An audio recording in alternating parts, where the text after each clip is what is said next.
Chapter 1: The Golden Ladle. The rain came in sheets, hammering the cab of the Peterbilt. Each crash of water against the windshield was followed by the frantic, rhythmic squeal of the wipers fighting a losing battle. Sam gripped the wheel, his knuckles white mountains on a weathered map of skin and bone. For 6 hours, the road had been a slick black ribbon spooled out into a featureless gray void. Headlights from the other side of the interstate were smudged ghosts, appearing and disappearing in the deluge. The coffee had run dry 2 hours ago, and the gnawing in his stomach had become a dull, persistent ache. He passed a sign, its green metal streaked with grime, the words "Rest Stop 2 Miles" barely legible. Another sign followed almost immediately, this one newer, brighter. It was a cheerful, lurid yellow, shaped like a soup ladle. In looping red script it promised, "The Golden Ladle, all-you-can-eat buffet, next exit, open 24 hours, you'll never leave hungry." Sam grunted, a sound of weary amusement. Corny, but it was food and it was close. The thought of a fluorescent-lit rest stop with its sad, plastic-wrapped sandwiches was unappealing. A buffet, a real plate with hot food, seemed like a luxury. He flicked his turn signal, the rhythmic clicking a new sound in the symphony of the storm. The truck groaned as he guided it down the off-ramp, the big rig feeling like a ship being brought into a strange harbor.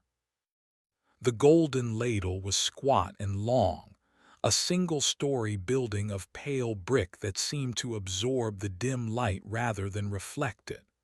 A handful of cars were parked haphazardly in the lot, their colors muted by the rain. The yellow ladle sign hummed above the door, some of its red letters flickering, giving its promise a nervous stutter. "You'll ne'er leave H. Gry." He killed the engine. The sudden silence was immense, broken only by the pinging of rain on the truck's roof. For a moment he sat there, the urge to simply recline his seat and succumb to the exhaustion, a powerful gravitational pull. But the hunger won. It always won. He pulled his jacket on, flipped the collar against the wind, and stepped out into the storm. The glass door slid open with a soft pneumatic hiss. He stepped inside onto a worn patch of welcome mat, the air hitting him at once. It was not the expected smell of frying onions and roasting meat. It was an odor of aggressive cleanliness, a sharp ammonia scent layered over something else, something vaguely sweet and organic, like flowers left too long in a vase. The dining room was vast and dimly lit by recessed lights that cast pools of weak, yellow illumination onto the tables. The carpet was a deep burgundy, the color of old wine stains, and it muffled all sound. The place was unnervingly quiet for a diner off a major highway. A figure emerged from the shadows near a host stand. He was impossibly tall and slender, dressed in a black suit tailored with razor-sharp precision. His face was long and pale, his expression not unkind, not welcoming but utterly neutral, like a mask carved from ivory. White-gloved hands rested one atop the other on the stand.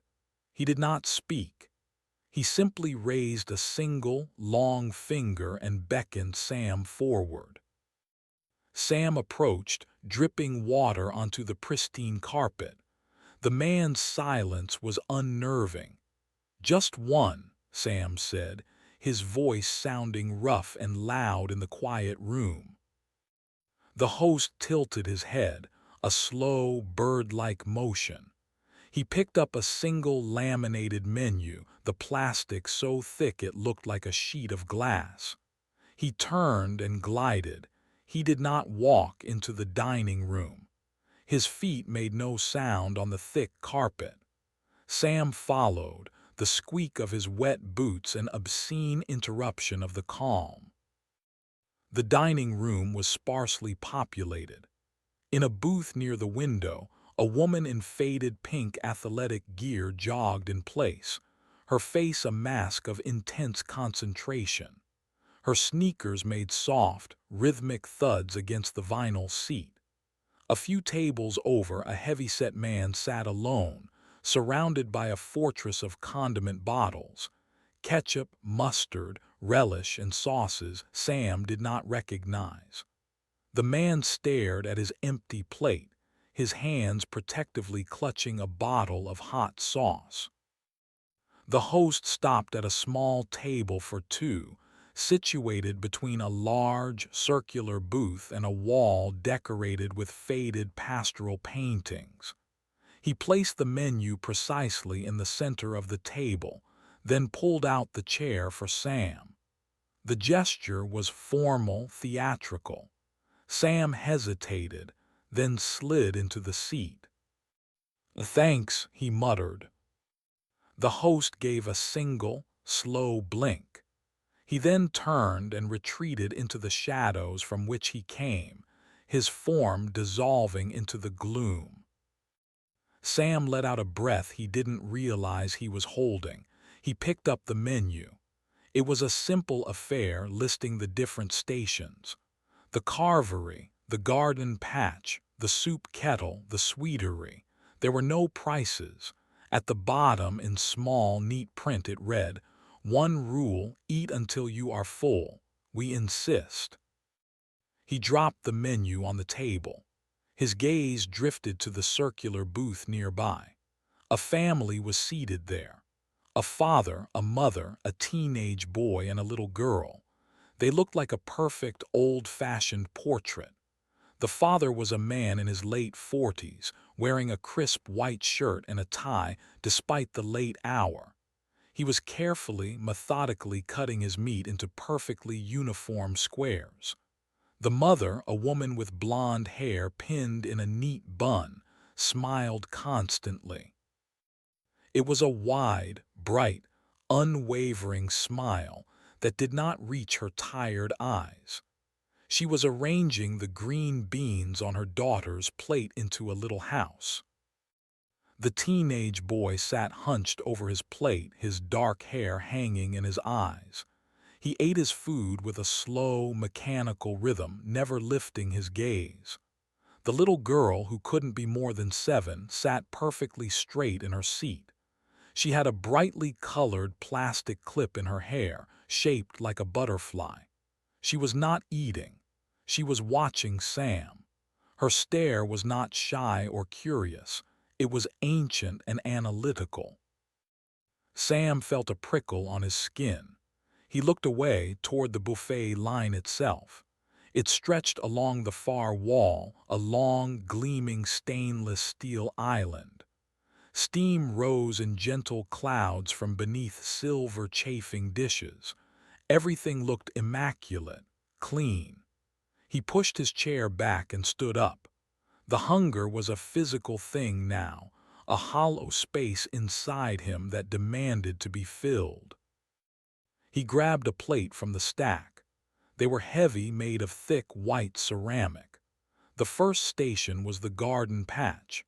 He spooned some salad onto his plate, pale iceberg lettuce, watery tomatoes, slices of cucumber so uniform they looked machine-cut.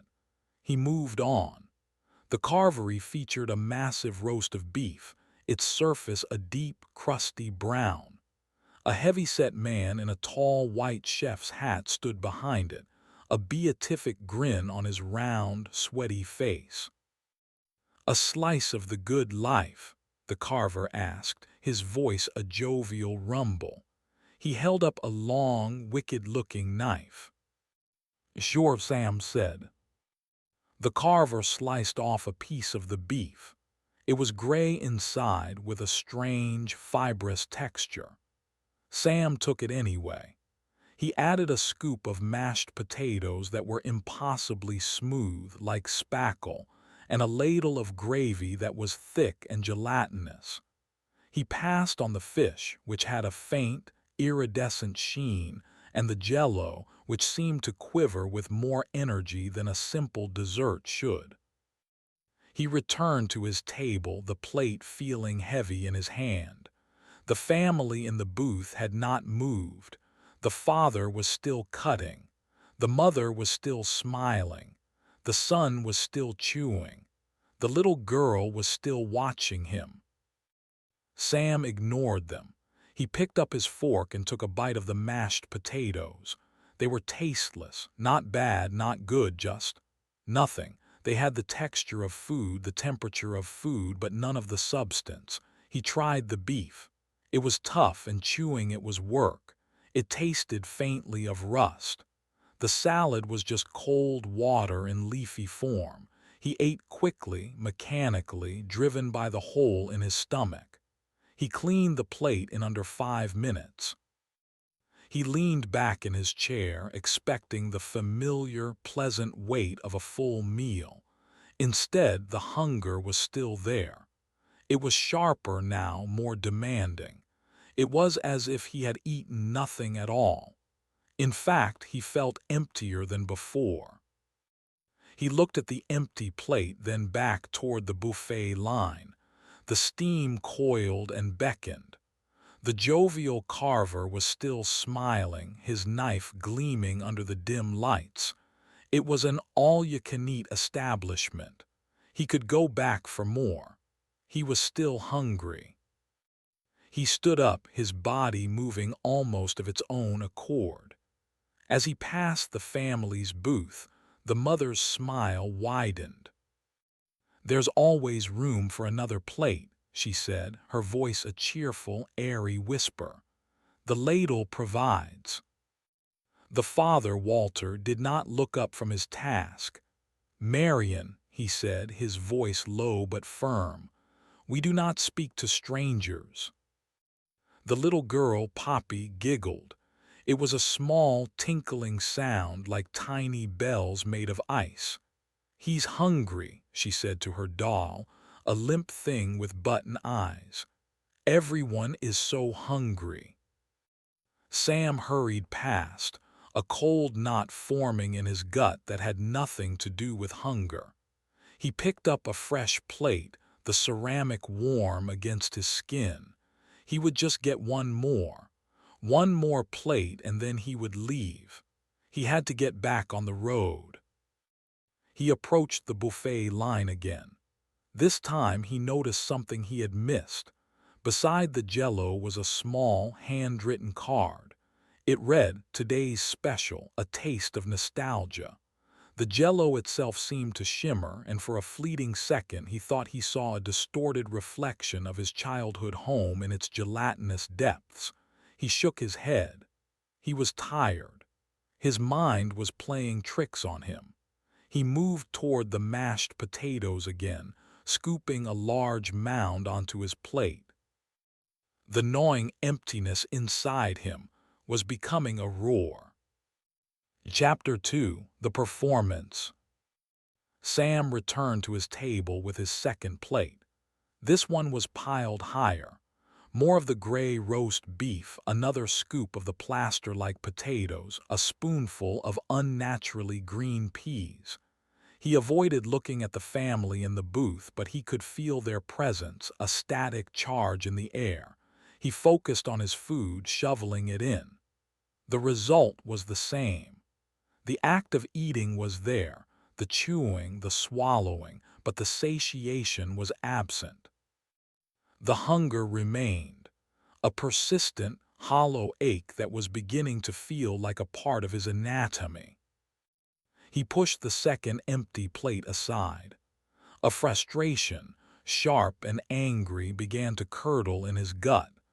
This was a rip-off, a gimmick.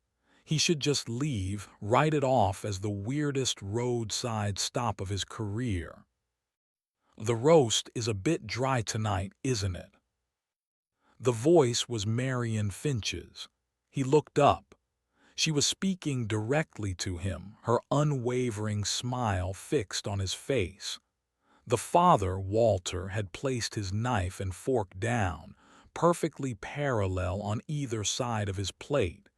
His expression was one of immense, strained patience. "Marion," Walter said again, his voice dangerously soft, "the table has rules." "Oh, hush, Wally," she chirped, waving a dismissive hand. "We have a guest, it's only polite." She turned her full attention back to Sam. "I'm Marion, this is my husband, Walter." She gestured with her fork. "And our children, Leo and Poppy." Leo did not look up. He continued to tear his bread roll into tiny, identical pieces, arranging them in a spiral on his side plate. Poppy gave Sam a little wave with 3 fingers. "Hello," Sam managed. He felt cornered. The social obligation to respond felt like a chain clicking into place. "Are you on a long trip?" Marion asked, her head tilted. Her cheerfulness was a physical force pressing in on him. "Driving a shipment to the coast," he said, keeping his answer short. "How wonderful, a man of commerce," Walter said, finally looking at Sam. His eyes were a pale, washed-out blue, and they held a chillingly placid authority. "A noble profession, hard work, an honest appetite." He picked up his knife and fork again. "It is important to appreciate a good meal after a long day, to sit down together, to maintain standards." As Walter spoke, Marion's smile faltered for a fraction of a second. A flicker of raw, bottomless despair passed across her features before the bright, brittle mask snapped back into place. Walter's hand shot across the table and rested on her wrist. His grip was gentle, yet absolute. A silent, potent correction. "Isn't that right, dear?" Walter asked, his gaze still on Sam. "Yes, Wally. Of course," Marion said, her voice a little higher, a little more strained. "Standards are so important." Sam's appetite, phantom as it was, vanished completely. He wanted out. He looked around the dining room, his gaze landing on a table in the far corner. An elderly couple sat there, holding hands over the tabletop. They were the Holdsworths, though Sam did not know their names. They stared straight ahead, their faces serene and utterly blank. They weren't eating. They weren't talking. They were just present. A pair of beautifully preserved, empty vessels. The sight sent a cold dread slithering down his spine. They looked like the end of a long, quiet process. "First time here." The new voice came from beside him. Sam jumped. A woman had slid into the booth seat opposite him, her movements so fluid he hadn't noticed her approach. She was sharp and wiry, with intelligent, dark eyes and a cynical twist to her lips. She wore a simple black shirt and jeans, a stark contrast to the Finch's formal attire. "Name's Genevieve," she said, leaning forward on her elbows. She ignored the Finch family completely, as if they were part of the furniture. "You've got the look."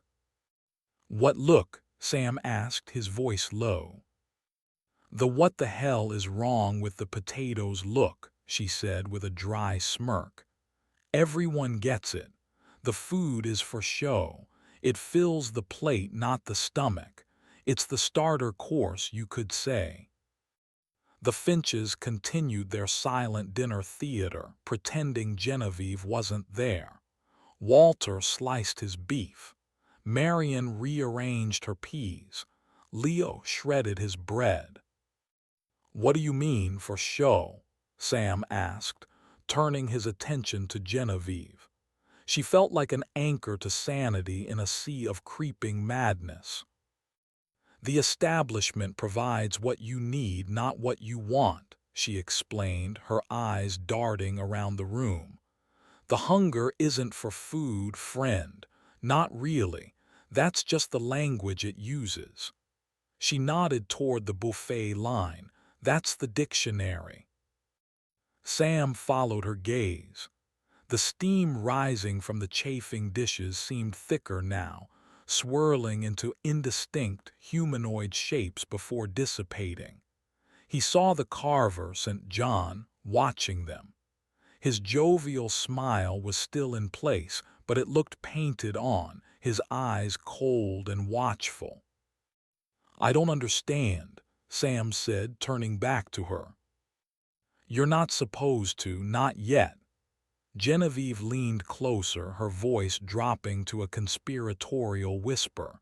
"Let me give you a piece of free advice. Don't eat the specials. Stick to the basics. And don't make promises to anyone, especially not to them." She flicked her eyes towards the Finch family. "Why are you telling me this?"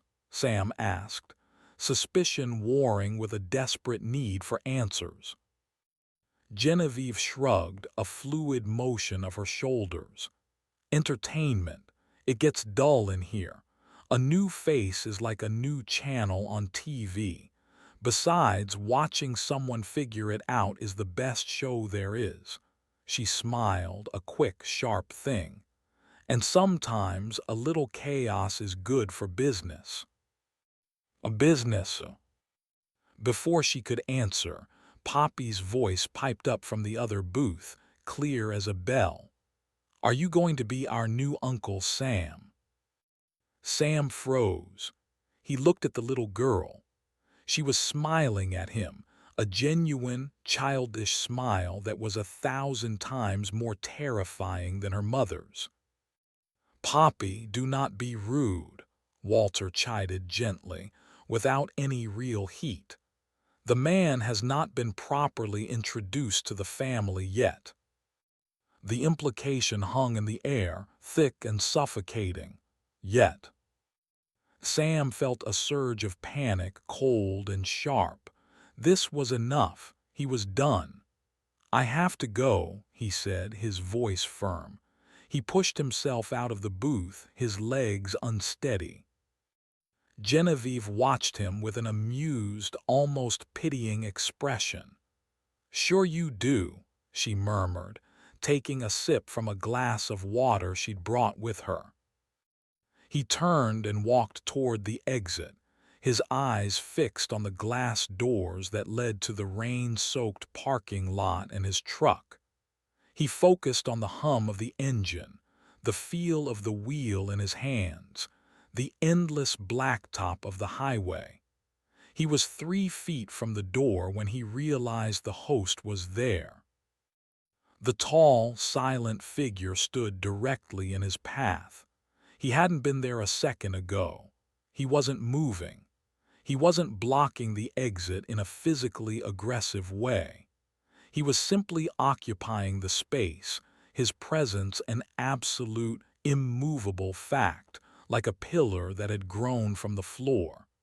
His neutral expression was fixed on a point just above Sam's head. Sam stopped. His heart hammered against his ribs. He could try to push past him. The thought died as soon as it formed.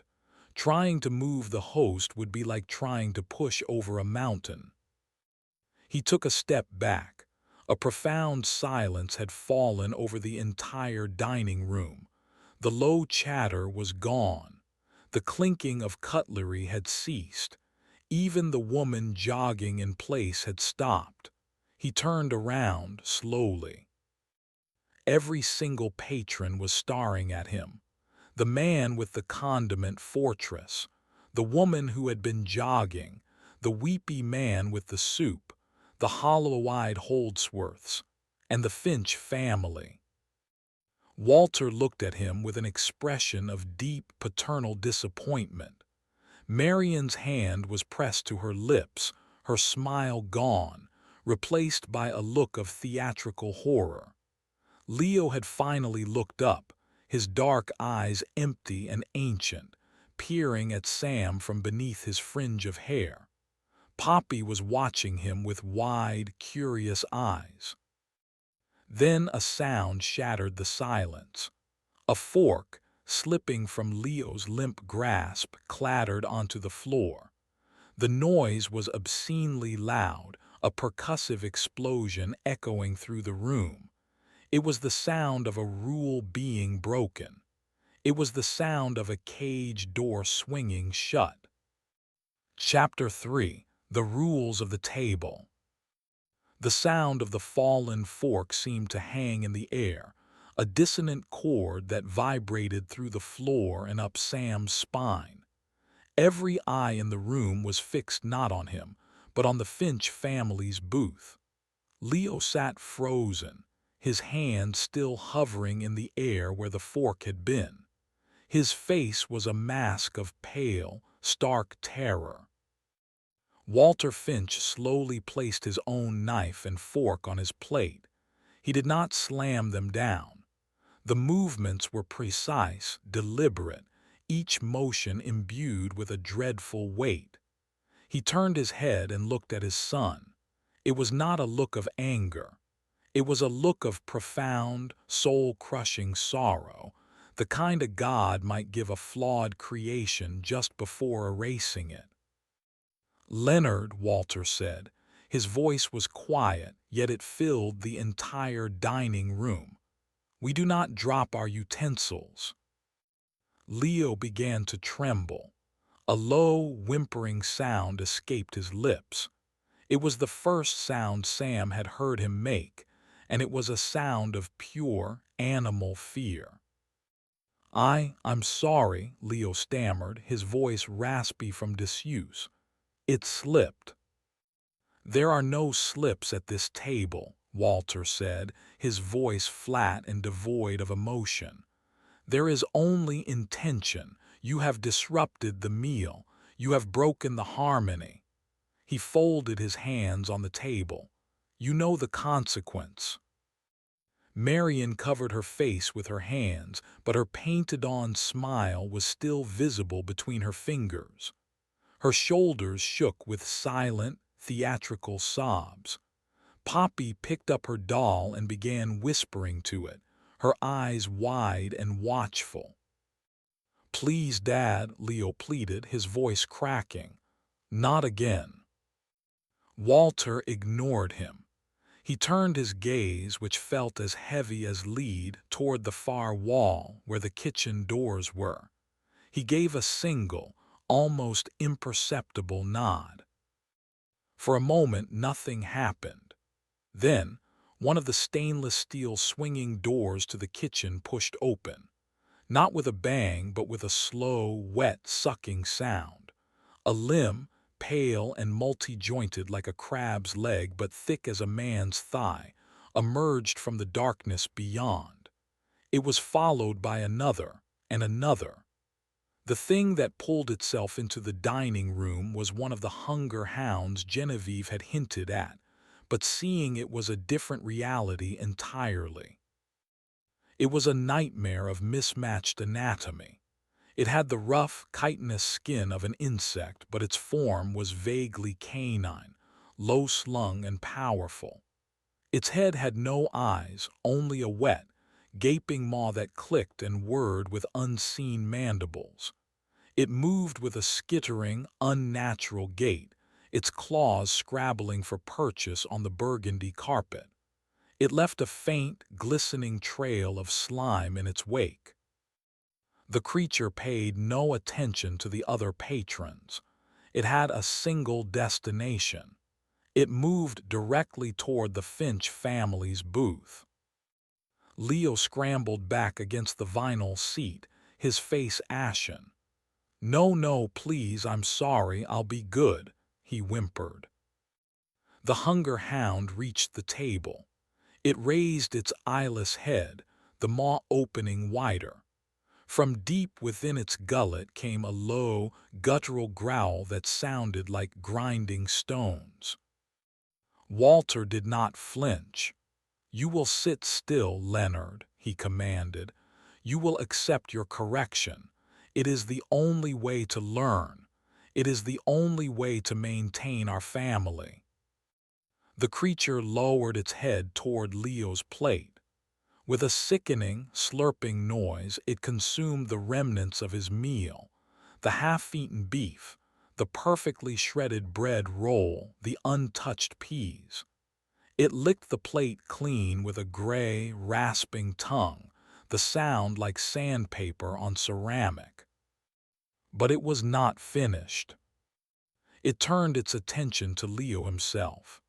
The boy pressed himself into the corner of the booth, making a high, thin, keening sound. The hound's maw opened and it leaned forward. It did not bite him. It did something far worse.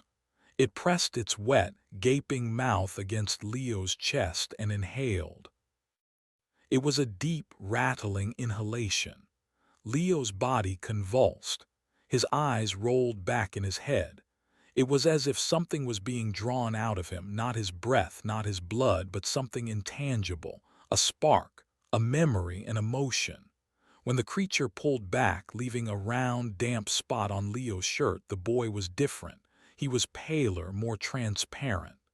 The simmering rebellion in his eyes was gone, replaced by a dull, vacant compliance. He looked more like the Holdsworths, emptier. The hunger hound let out a low, satisfied hiss. It turned, its chitinous legs clicking on the floor, and skittered back toward the kitchen, disappearing through the swinging door, which closed behind it with a soft whoosh. Silence returned to the dining room. Walter Finch picked up his napkin and calmly wiped his mouth. "Now," he said, turning back to his family as if nothing had happened, "let us resume our meal. We were interrupted." Marian dropped her hands. Her smile was back in place, bright and relieved. "Yes, dear, a lovely meal." Leo slowly sat up straight. He picked up his fork from the floor, wiped it on his pants, and placed it back on the table. He stared at his now empty plate with a placid, incurious expression. Sam stood frozen, rooted to the spot near the entrance. His mind reeled.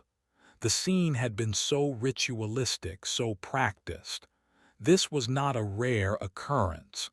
This was discipline. He felt a wave of nausea, and for the first time he felt a flicker of something other than hunger. It was a new kind of emptiness, a void opening in his mind. He backed away, bumping into his own table. His eyes met Genevieve's.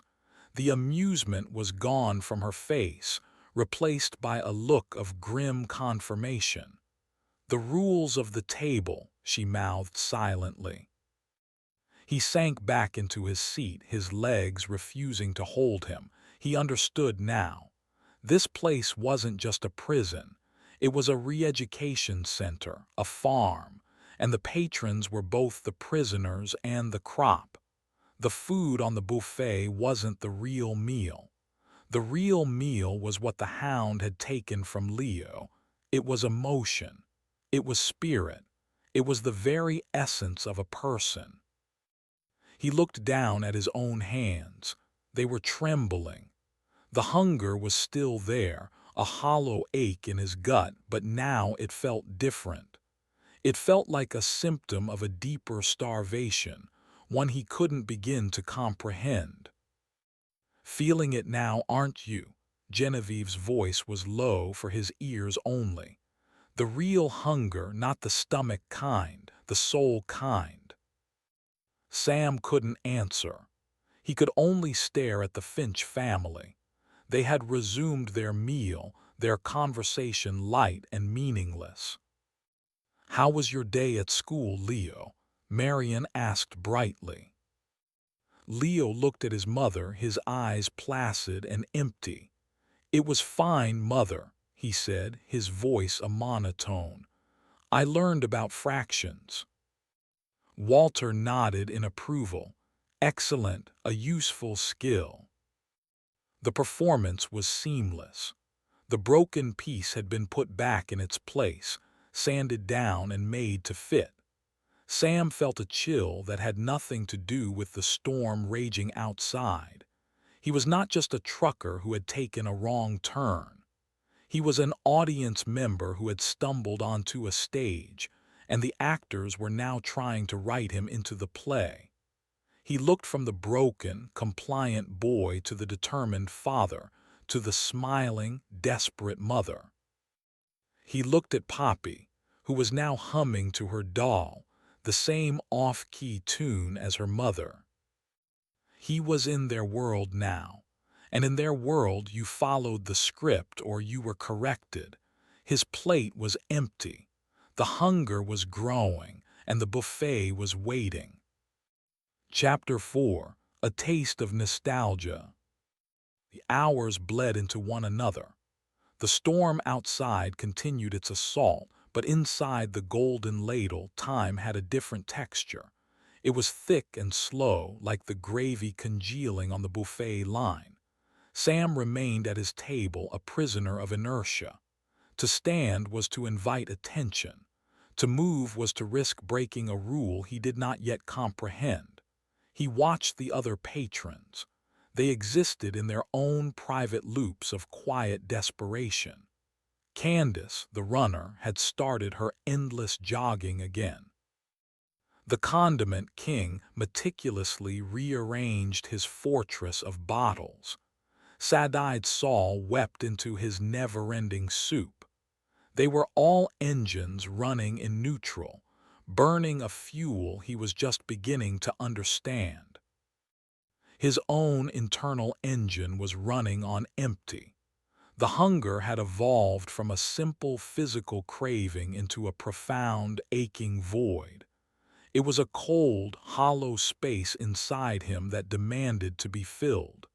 He felt thin, translucent, as if he were fatting. He looked at his hands, and for a terrifying second they seemed less substantial, his skin a little more gray. Genevieve had slipped away at some point, vanishing back into the restaurant's ecosystem as silently as she had appeared.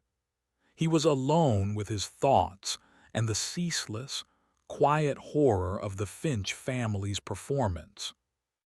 "You're looking peaked, dear," Marion said, her voice cutting through his stupor. She leaned across the small space between their booths. "A growing boy needs his nourishment." Sam flinched at the word boy. He was a 40-year-old man, his face a roadmap of long hauls and longer nights. "You haven't tried the specials," Marion continued, her smile unwavering. "They're much more fulfilling." She gestured with her fork towards the buffet. "Walter always says you get what you pay for."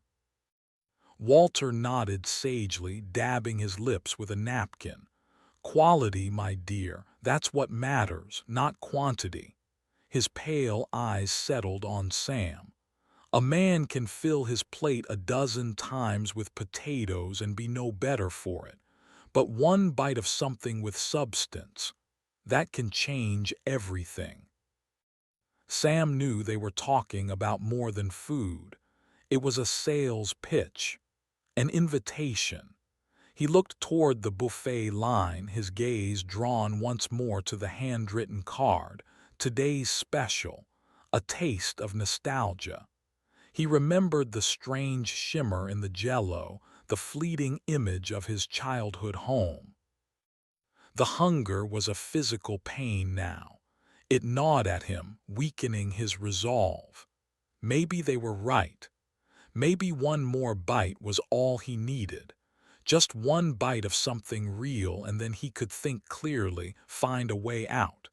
It was a lie, and he knew it was a lie, but it was a comforting one. He pushed his chair back and stood up. The simple act felt monumental. The eyes of the Finch family were on him, encouraging, predatory. As he walked toward the buffet, he felt a strange sense of dissociation, as if he were watching someone else's body move. He picked up a fresh plate. It felt cold. He bypassed the gray beef and the pale vegetables, his steps leading him inexorably toward the dessert section, toward the sweetery. There it was. The Jell-O, it wasn't just one quivering block. It was an elaborate castle, a multi-tiered construction of translucent green gelatin, with towers and ramparts that defied gravity. And deep within its wobbly walls, images swirled and coalesced. He leaned closer. It was his grandmother's kitchen.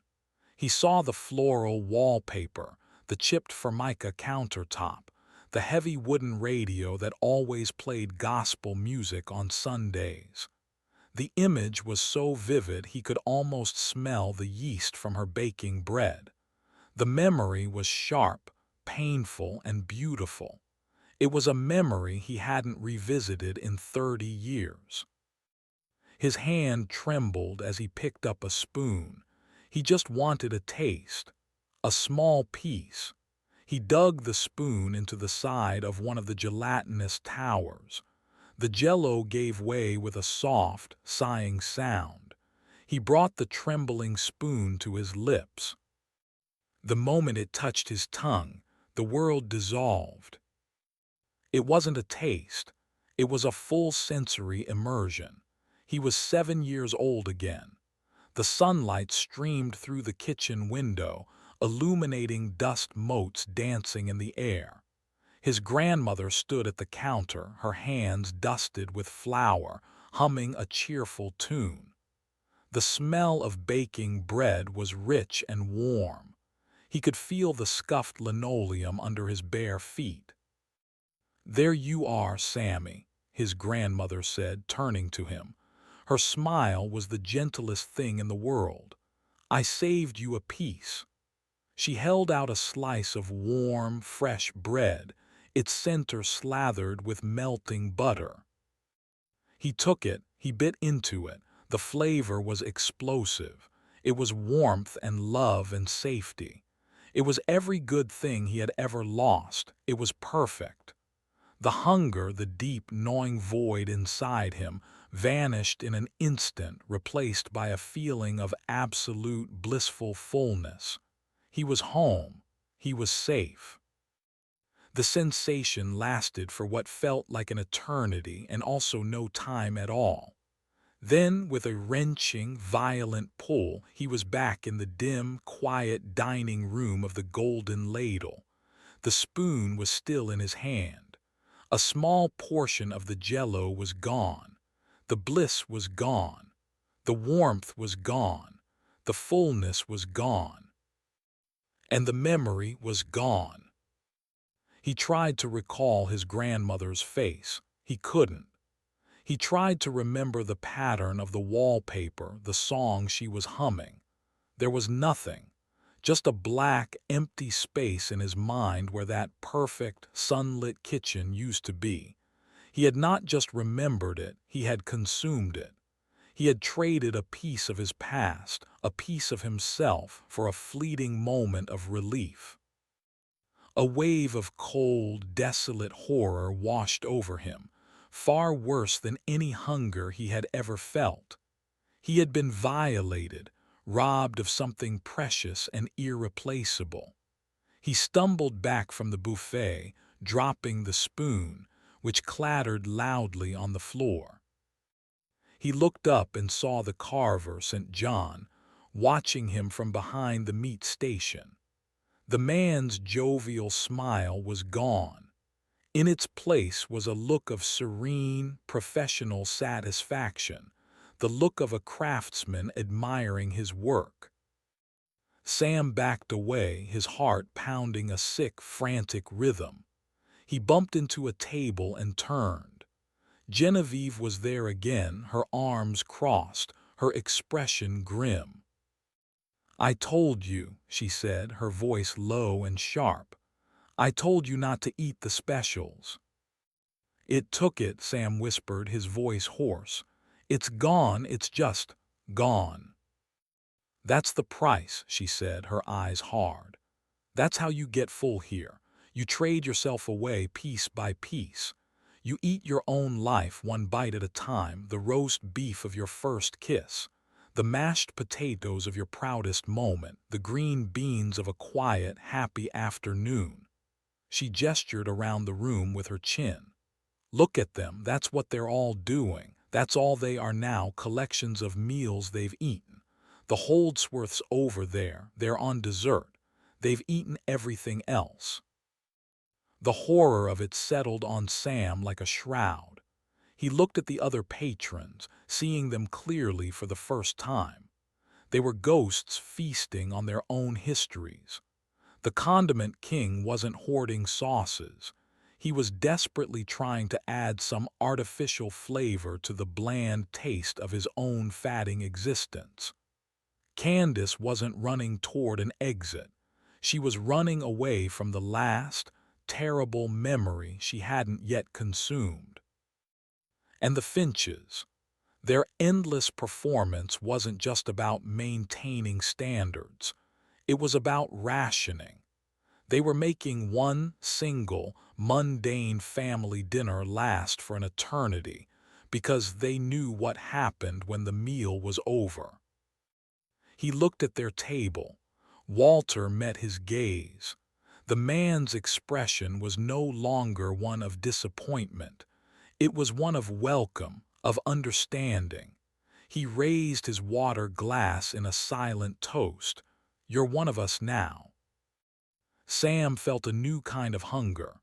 Not the physical craving, not the spiritual void, but a desperate, clawing hunger for what he had just lost. He wanted his memory back. He wanted his grandmother's face back. The craving was so intense, so powerful, it dwarfed everything else. He looked back at the Jello castle. It shimmered invitingly, and he understood the final, perfect cruelty of the trap. The only way to feel that good again, to get another taste of that blissful peace, was to give up another piece of himself. The buffet didn't just feed on you. It turned you into an addict, desperately craving the very thing that was destroying you. Chapter 5: The Birthday Boy. The revelation left Sam reeling. He stumbled back to his table and collapsed into the chair, his mind a maelstrom of grief and terror. He had been hollowed out, and the buffet had used a piece of his own soul to do it. The memory of his grandmother's kitchen was now just a phantom limb, an ache where something vital used to be. He could remember that he had the memory, but he could not access the memory itself. It was the cruelest kind of amputation.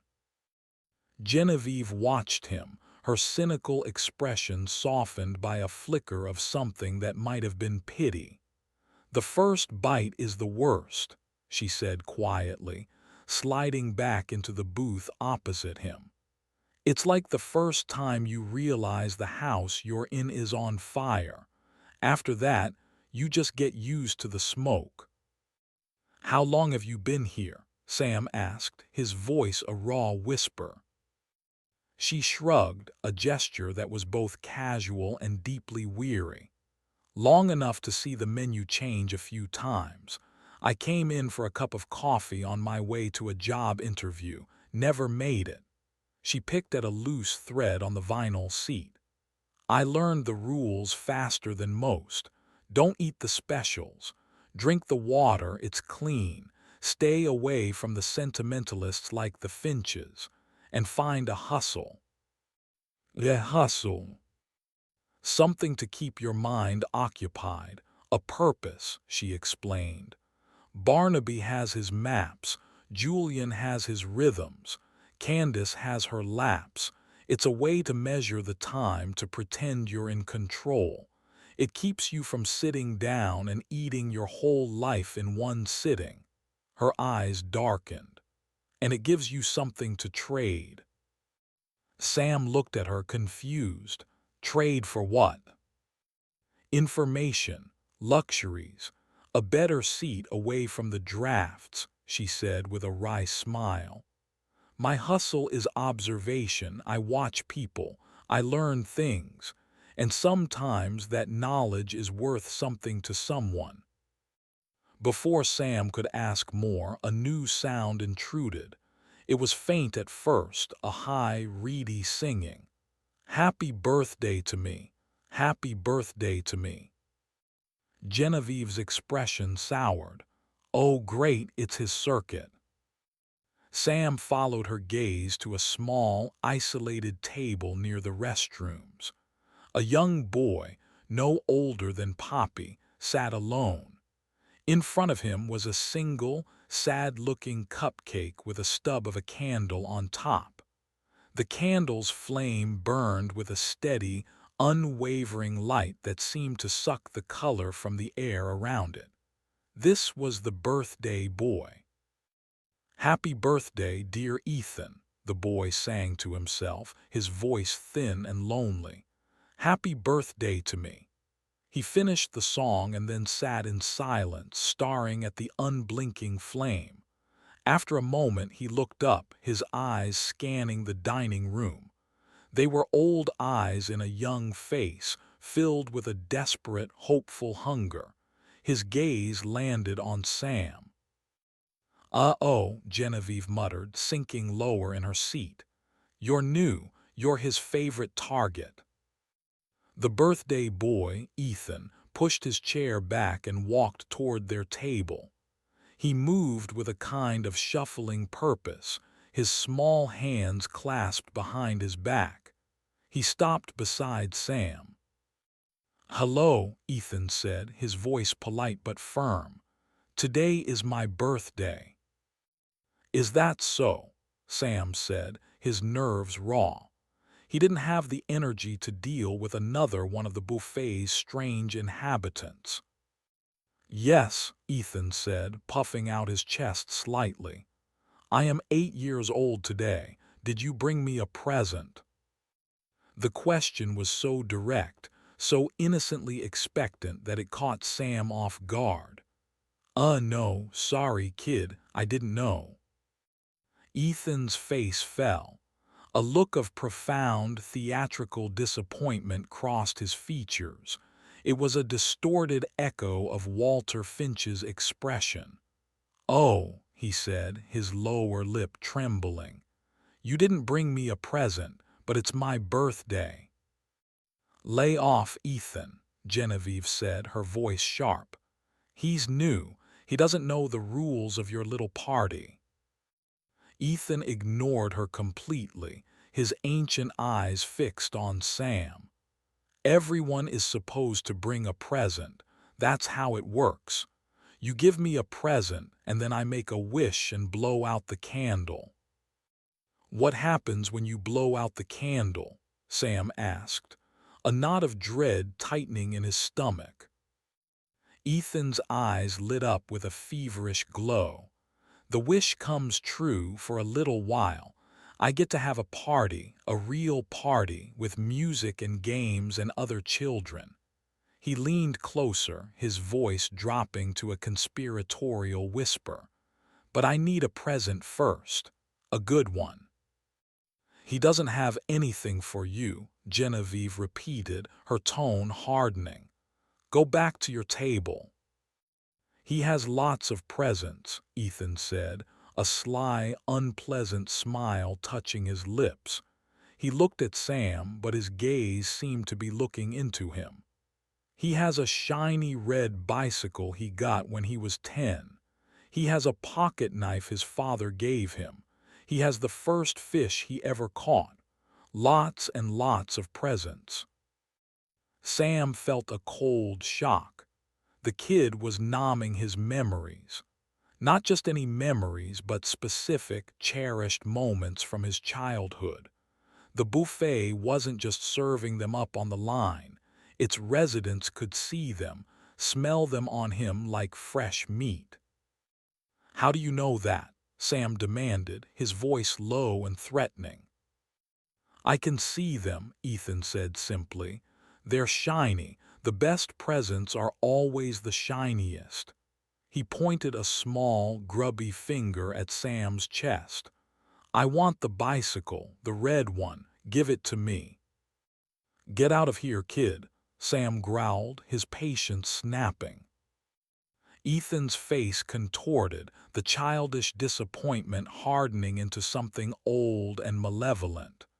"You have to," he insisted, his voice rising to a shrill whine. "It's my birthday, it's the rule." "He said no," Genevieve said, standing up.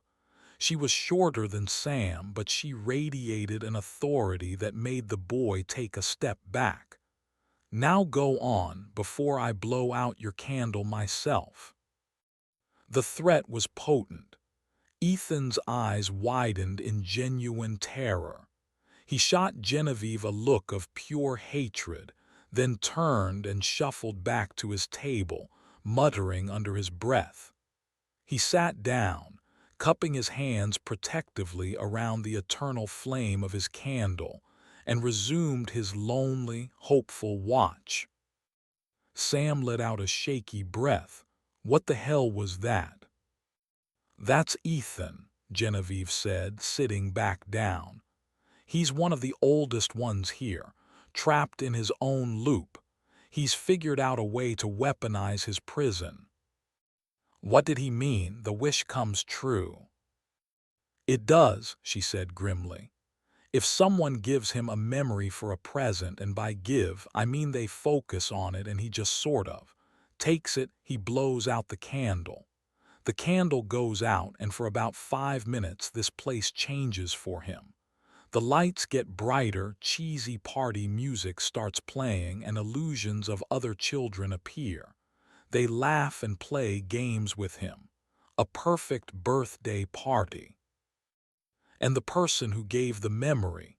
Sam asked, already knowing the answer. "They lose it, forever, same as you did with your grandmother's kitchen." She shook her head. "It's a raw deal, but some people get desperate enough. Desperate for a change of scenery, for something to break the monotony. They'll trade a piece of their childhood for 5 minutes of a phantom party. He's a parasite, a particularly pathetic one." Sam looked over at the birthday boy. He was no longer a sad, lonely child. He was a predator dangling a poisoned lure. This place didn't just passively consume you. It created ecosystems of predation. Patrons feeding on other patrons. The Finches trying to absorb him into their ritual. Ethan trying to bargain for his past. Everyone had an angle. Everyone had a hustle. "So what's your angle, Genevieve?" Sam asked, his voice hard. "You've been helping me, giving me advice. What do you get out of it?" Genevieve met his gaze, and for the first time her cynical mask slipped entirely. Her expression was stark, stripped of all pretense. "I'm looking for a weapon," she said, her voice barely a whisper. "Something sharp enough to cut the strings. I watch the new ones because they're the ones who still fight. They haven't been ground down yet. They still look for a way out, not just a way to cope." Her eyes bored into his. "You're a fighter, Sam, I can see it. You got angry when the food didn't work. You got scared when you saw what they did to Leo. You grieved when you lost your memory. Most people just go numb." She leaned forward, her intensity almost painful. "The management, the host, the hounds, they're all part of a system, and every system has a vulnerability, a weakness, a loose screw. I've been looking for it for a very long time. I think a new pair of eyes might help me find it." The proposition hung in the air between them. It was the first glimmer of something that wasn't just about survival. It was about rebellion. It was a terrifying thought, but it was also the first thought that didn't feel like a symptom of the buffet's sickness. It was a spark of his own will. He looked around the room at the hopeless, shuffling dance of the damned. He looked at the Finches, a perfect portrait of denial. He looked at Ethan, a parasite trapped in a never-ending celebration. He felt the cold, empty space where his grandmother's kitchen used to be. Anger, cold and pure, began to displace the fear. "Okay," Sam said, the word feeling solid and real in his mouth. "What are we looking for?" A slow, genuine smile spread across Genevieve's face. It transformed her, making her look younger, fiercer. "We're looking for the kitchen," she said. "We're looking for the heart of this place. We're going to find out who's really running the buffet." Chapter 6. The Cartographer's Price. An alliance. The word itself felt foreign in a place designed for solitary confinement of the soul. But as Sam looked at Genevieve, he saw a flicker of the same defiant anger that was beginning to burn in his own hollowed-out chest. It was a start. "The kitchen is the goal," Genevieve repeated, her voice low and urgent, forcing him to focus. "But you don't just walk through those doors. The hounds come from there. The host protects it. It's the center of the web. To even get close, we need a map." "A map?" Sam asked. "The layout of a diner."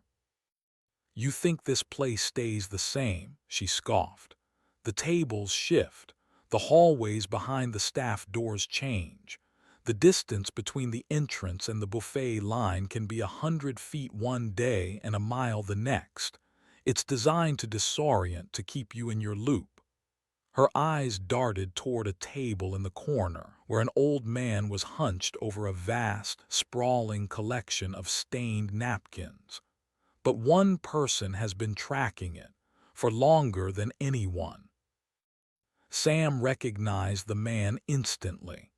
Barnaby Jukes, the cartographer. He was utterly absorbed in his work, using a pen fashioned from a burnt matchstick to add intricate lines and symbols to his bizarre tapestry. The napkins were stitched together with threads pulled from the carpet.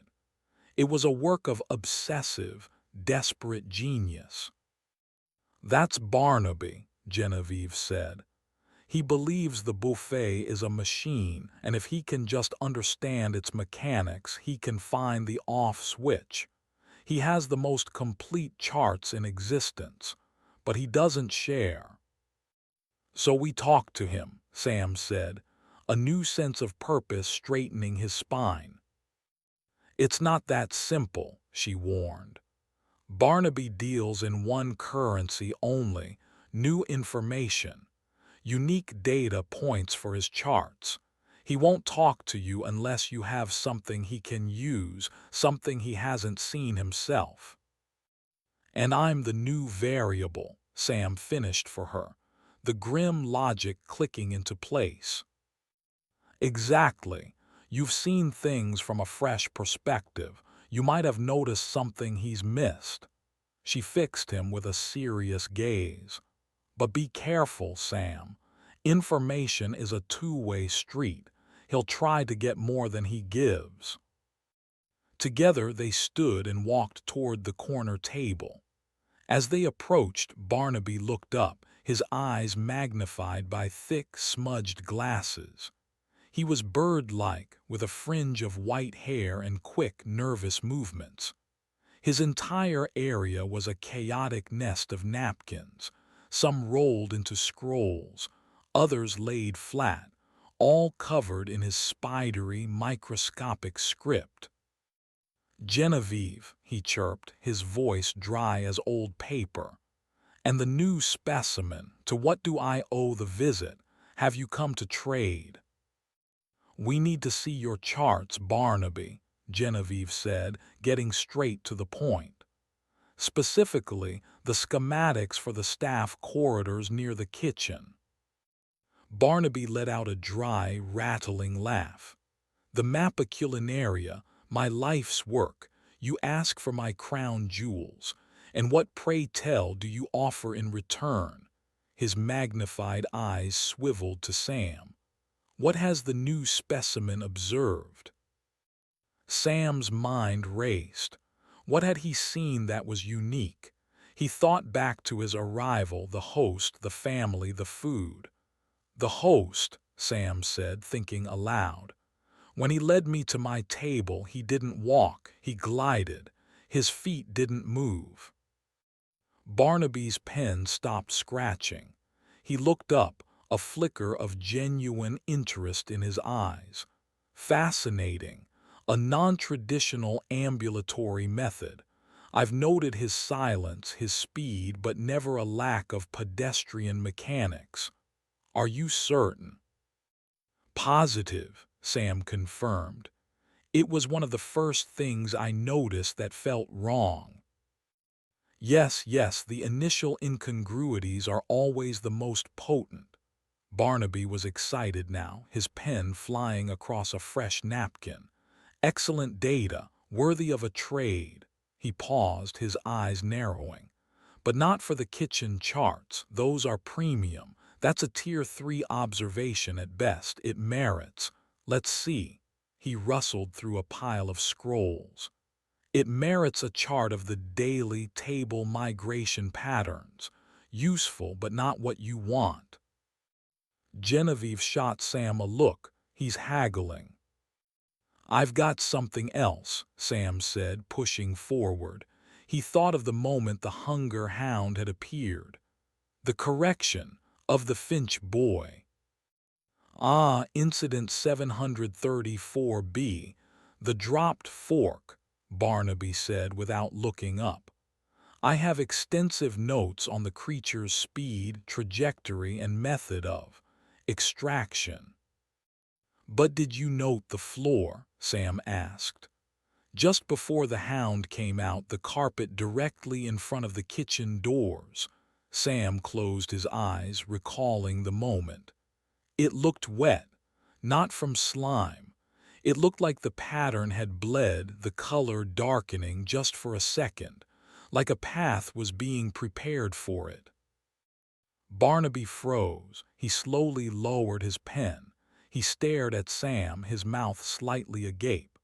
"The substrate," he whispered, his voice filled with a kind of holy reverence. "An environmental reaction to its emergence. I never thought to look down. I was always focused on the door." He began to scribble furiously, his hand shaking with excitement. "A precursor event. This changes everything.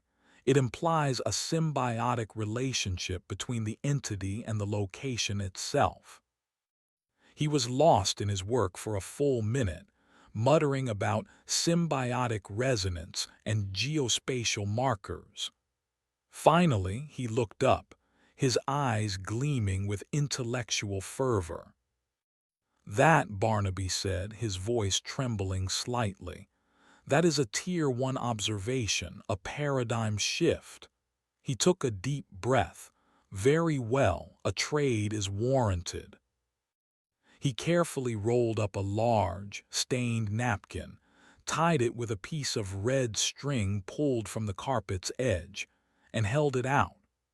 "The most recent schematics of the service corridors and the primary kitchen access routes, updated as of the last cycle. It includes patrol timings for the collectors and notes on the kitchen doors. Anomalous acoustic properties." Genevieve took the scroll, her expression one of grim triumph. "But a Tier 1 observation requires a reciprocal exchange," Barnaby added, his eyes fixing on Sam again. His voice was soft, persuasive. "I have given you my best data. You must give me yours. Tell me about the Jell-O, the special. You ate it. I saw you. Tell me what it's like. The subjective qualitative experience. I have logs on its mass, its shimmer, its rotational period, but I have no first-hand experiential data. What did you see?" Sam felt a cold dread wash over him. To answer, he would have to revisit the memory of the memory. He would have to describe the sunlit kitchen, his grandmother's face, the taste of the bread. He would have to put words to the beautiful, perfect thing that had been ripped away from him. The act of describing it felt like a second violation. "Sam, don't," Genevieve warned, seeing the look on his face. "You don't have to." But Barnaby's gaze was relentless, the magnified eyes of a scientist desperate for the final piece of his puzzle. "Please," the old man whispered, his academic hunger as potent and terrifying as any other in this place. "For the map, for the work, I must know." Sam looked at the scroll in Genevieve's hand. It was the key, the first real step toward fighting back. He looked at Barnaby, a pathetic creature who had traded his sanity for a mountain of useless, meticulous knowledge. Giving him the memory wouldn't bring it back for Sam, but the act of sharing it, of cheapening it by turning it into a data point for a madman's chart, felt like letting the buffet win again. "No," Sam said, his voice firm. "The trade is complete." Barnaby's face fell. The scientific curiosity was replaced by a raw, desperate need. But the data, the symmetry of the exchange, "it's incomplete," he protested, his voice rising. "We had a deal," Genevieve said, pulling Sam away from the table. "Don't push it, Barnaby." They walked away, leaving the old man staring after them, a look of utter desolation on his face. He had his new data, but he had been denied the one thing he truly craved. "You did the right thing," Genevieve said quietly as they returned to their table. "Giving him that would have cost you more than the memory. It would have cost you the meaning of the memory." Sam nodded, though he felt shaken. He looked at the rolled-up napkin in her hand. It was their only hope. A grimy, stained map, paid for with a piece of his past, leading them into the heart of the monster. Chapter 7: The Whispering Walls. They unrolled the napkin on the table. It was a masterpiece of madness. Barnaby's script was so small it was barely legible, a dense web of lines, arrows, and cryptic symbols. It depicted a reality that defied Euclidean geometry. Hallways twisted back on themselves. Rooms were labeled with phrases like "pantry of echoes" and "the cold room temporal distortion zone." And patrol routes for the collectors were marked with tiny, skittering pictograms. "This is insane," Sam breathed, trying to make sense of the chaotic diagram. "This is the backstage," Genevieve said, her finger tracing a path through the ink maze. "The public-facing part of the buffet, the dining room, it's stable, more or less. It's the hook. But the inner workings," she tapped a section labeled the Great Gullet. "That's where the real architecture is. It's alive. It digests." The map showed a winding corridor that began behind a door marked "Staff only near the restrooms." This corridor, according to Barnaby's notes, led past several pantries and a walk-in freezer before reaching the main kitchen. But the path was not straight. It was a jagged, looping artery. "Here," Genevieve pointed, "the acoustic anomaly." Barnaby's note says the kitchen door sometimes whispers. He thinks it repeats phrases it hears from the dining room. She looked at Sam. "It's a security measure, a trap. If it whispers something you've said and you react to it, the host knows you're there." "So we have to be silent," Sam concluded. "More than silent," she corrected. "We have to be ghosts. We move when the patrols are elsewhere. We listen for the whispers, and we don't touch anything we don't have to." Their chance came during a shift change, a term Genevieve used for the lull that occurred roughly every 8 hours. During this period, the ambient noise of the dining room dipped, the host would retreat to his podium, and the scuttling collectors were least active. It was the buffet taking a slow, deep breath. They stood. Sam's heart hammered against his ribs. Every eye seemed to be on them, but no one moved. The Finches were engaged in their circular, meaningless conversation. Ethan was staring at his eternal flame. This was their moment. They walked casually, deliberately towards the restrooms, two patrons among many. Sam's skin prickled with the feeling of being watched, but he didn't dare look around. They passed Ethan's table. The boy looked up, a sly smile on his face as if he knew their plan and was eager to watch it fail. The staff-only door was unmarked except for the small, generic sign. It had no handle, only a push plate. Genevieve put her ear to the wood, listening. After a long moment, she nodded. She pushed the door open and they slipped inside, letting it swing shut behind them. The change was instantaneous and profound.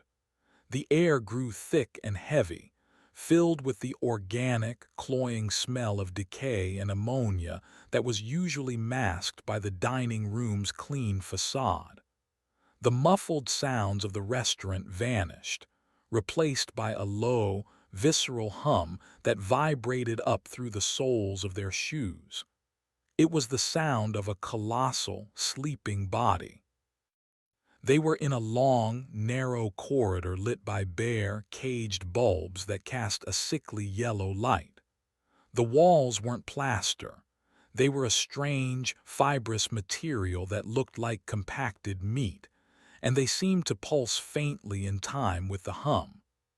Pipes, thick with grime and condensation, ran along the ceiling, weeping a slow, dark fluid that sizzled where it dripped onto the concrete floor.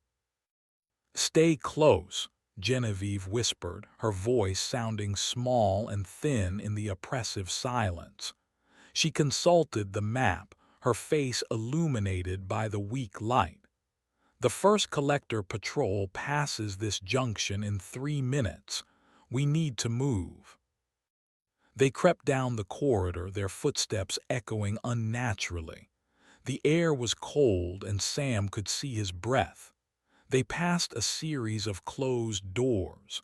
One was labeled dishwashing. From behind it came a rhythmic, sloshing sound like a great tide pulling in and out. Another door, marked linen, had a dark, viscous substance seeping from under it. As they neared a cross junction, Genevieve held up a hand, pulling Sam into a recessed alcove behind a stack of gray, stiff laundry bins. "Patrol," she mouthed. Seconds later, one of the collectors appeared. It was smaller than Sam had imagined, a hunched, dwarfish figure in a stained busboy's uniform.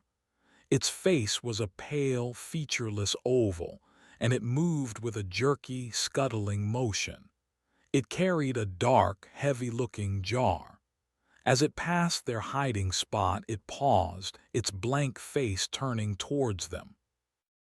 Sam held his breath, his muscles screaming with tension.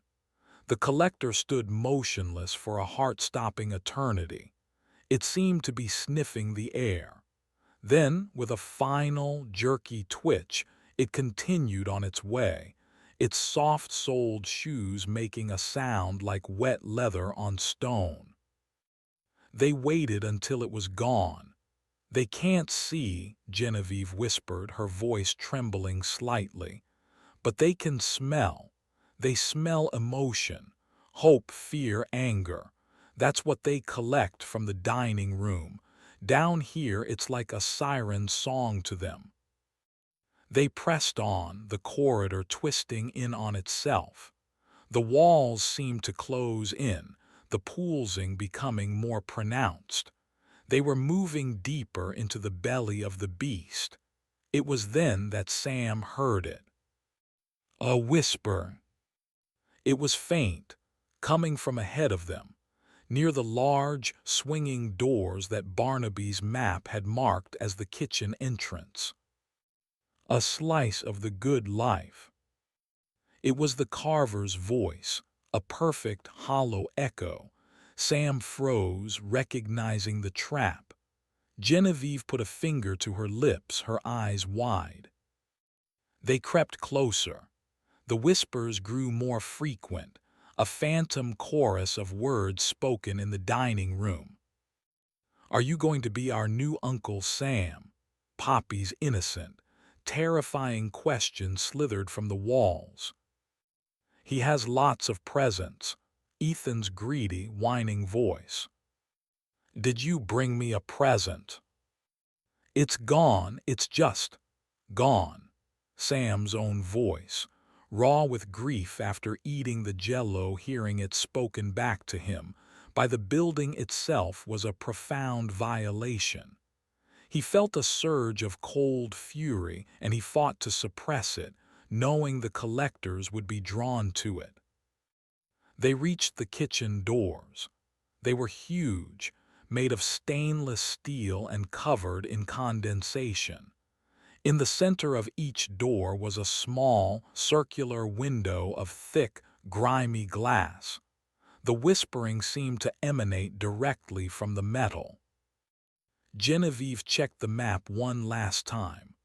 "Okay," she breathed. "The heart of it all, remember, we're just looking. We find out what's in there, what runs this place, and we get out. No heroics." Sam nodded, his throat dry. He wiped the grime from one of the small windows with his sleeve and peered through. He was not prepared for what he saw. It was not a kitchen of ovens and steel countertops. It was a vast, cathedral-like cavern. The walls were the same pulsating, fleshy substance as the corridor, but here they were wet and glistened under a reddish, biological light that emanated from phosphorescent sacs on the ceiling. And in the center of the cavern was the source of it all. It was not a single creature. It was a family. Seated around a massive, ornate table carved from what looked like bone were four figures. They were grotesque, bloated parodies of the Finches.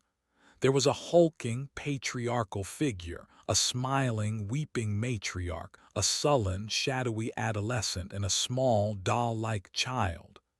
They were not human. They were pale, larval, and immense, and they were being served.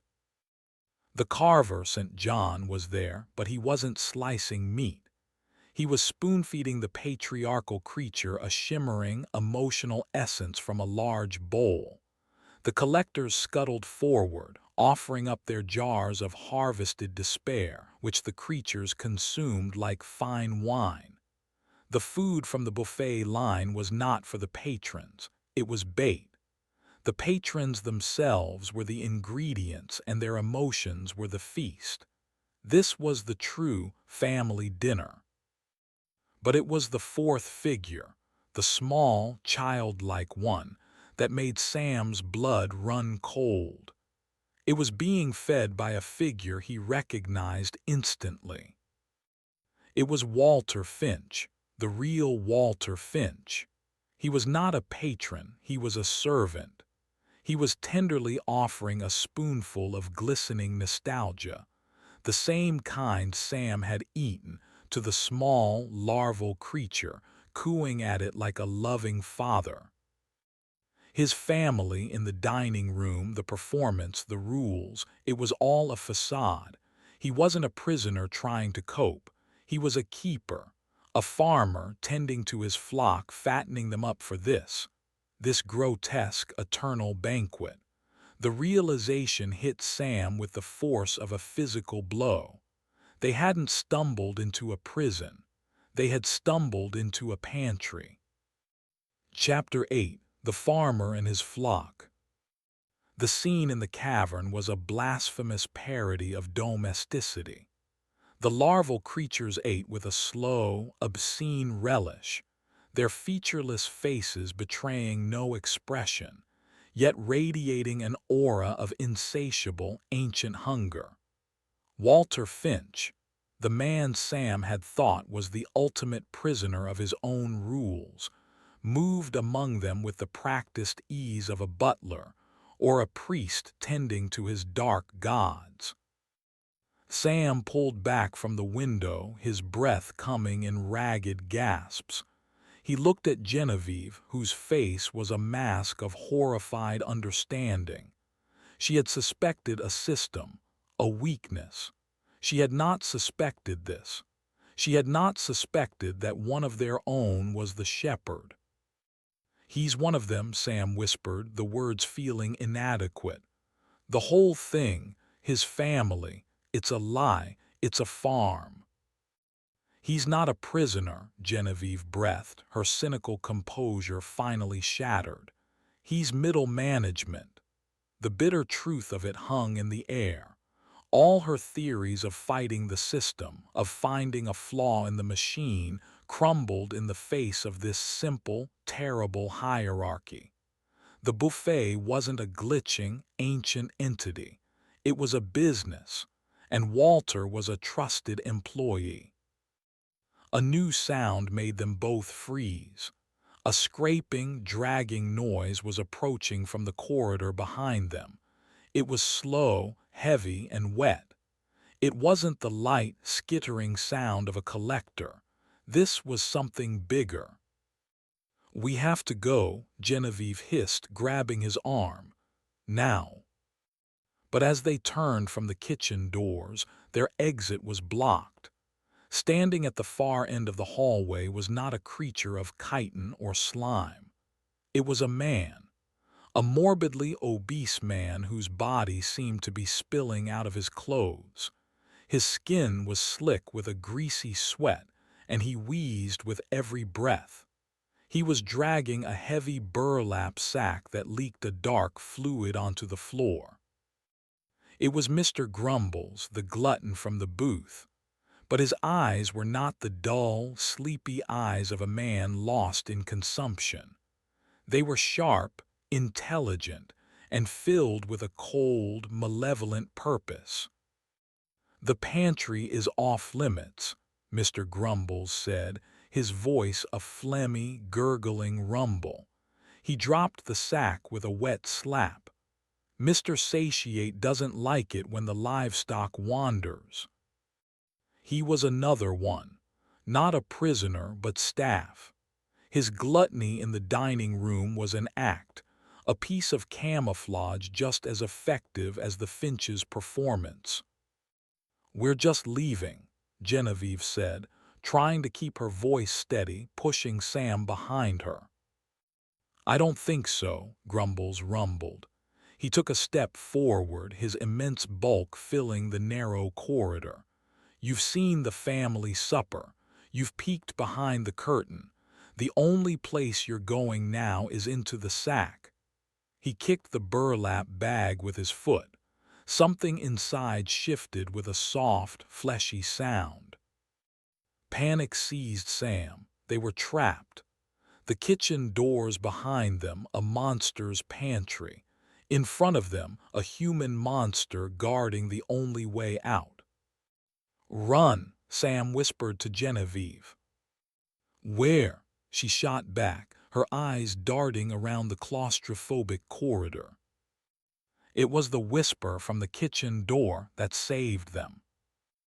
"Give it to me," the door hissed, in Ethan's grady, childish voice.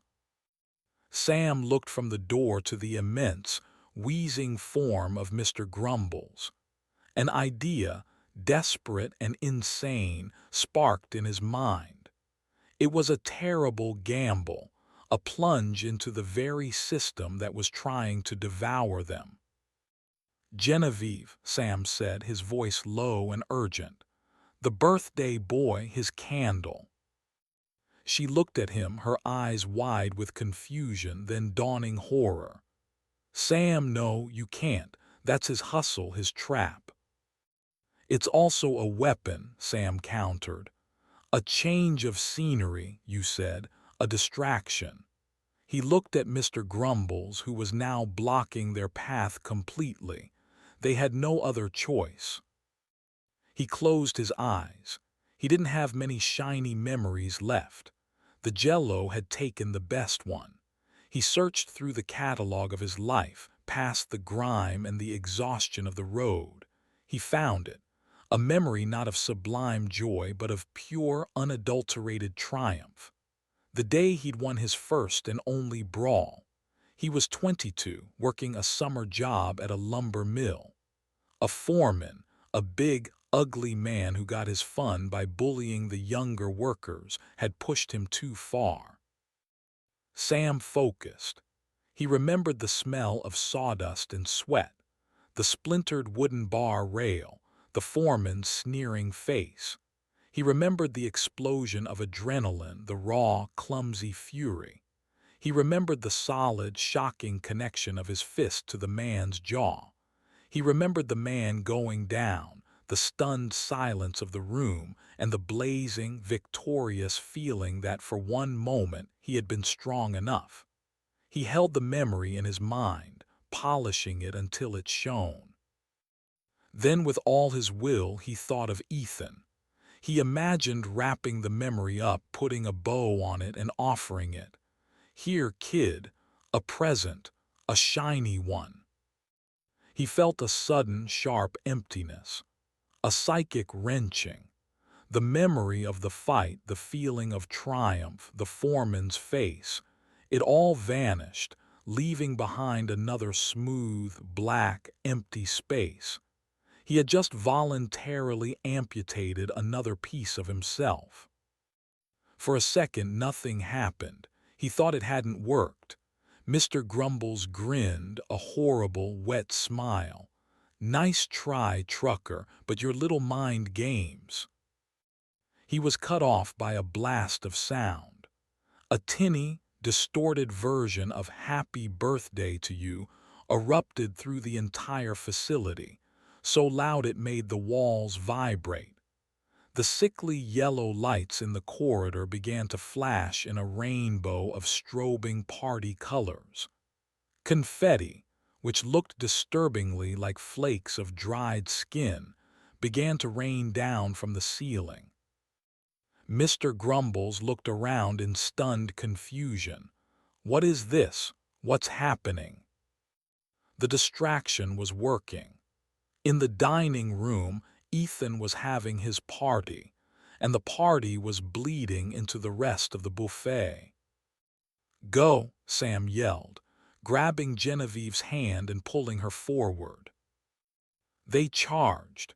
Mr. Grumbles was disoriented by the flashing lights and blaring music. Sam lowered his shoulder and slammed into the man's immense gut. It was like hitting a wall of wet cement. The big man grunted, stumbling back a step, but he didn't fall. Genevieve was quicker. She didn't try to go through him. She went for the sack. She kicked the burlap bag with all her might. It slid across the slick floor, tripping Grumbles up. He roared in frustration as he pinwheeled, his huge body crashing against the fibrous wall with a wet thud. They scrambled past him. The corridor ahead was a nightmare of flashing lights and festive noise. They could hear the faint, illusory laughter of children.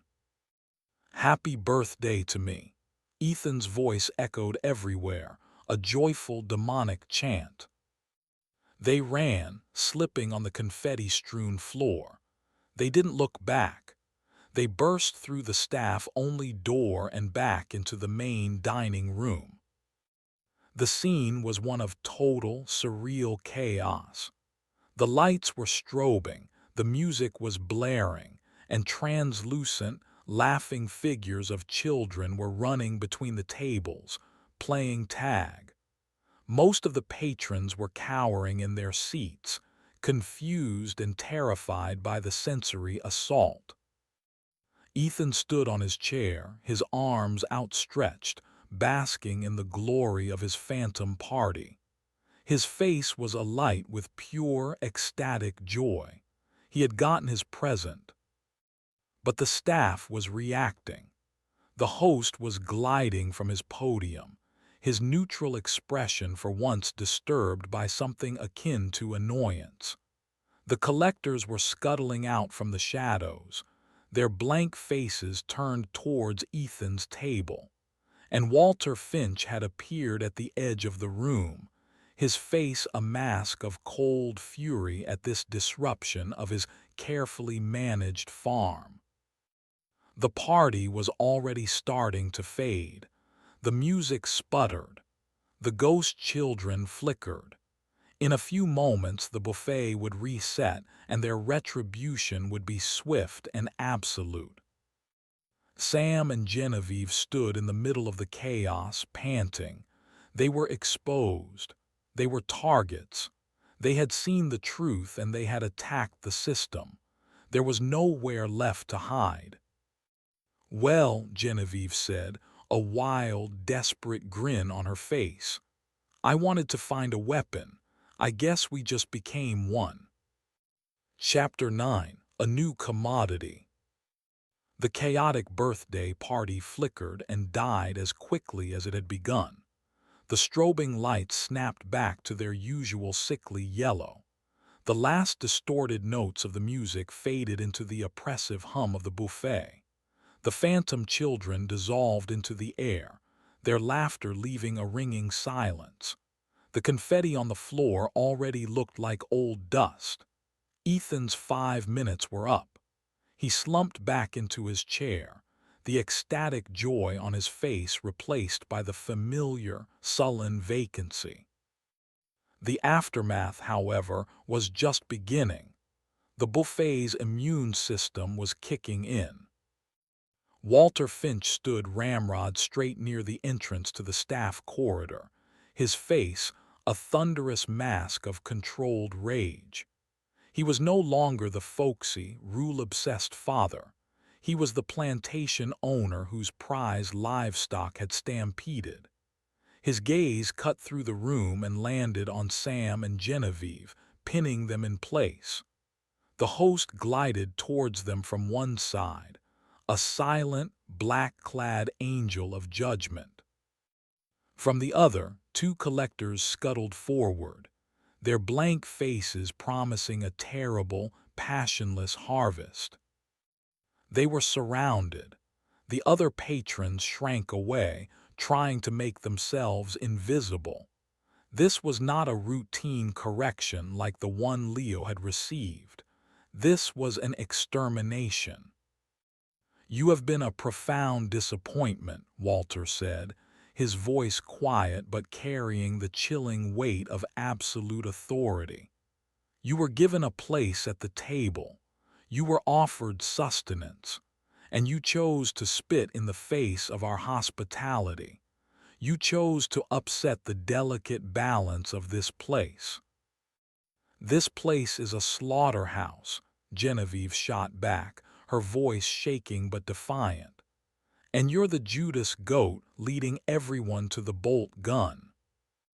Walter's lip curled in a sneer of contempt. "You call it a slaughterhouse. I call it an economy, a perfect self-sustaining system. We provide comfort, a release from the painful memories and pointless struggles of the outside world. In return, our patrons provide a uniquely refined product, a fair trade. You," he pointed a finger at Sam, "had the privilege of sampling our finest vintage, and you used that energy to vandalize my home." The host was only a few feet away now.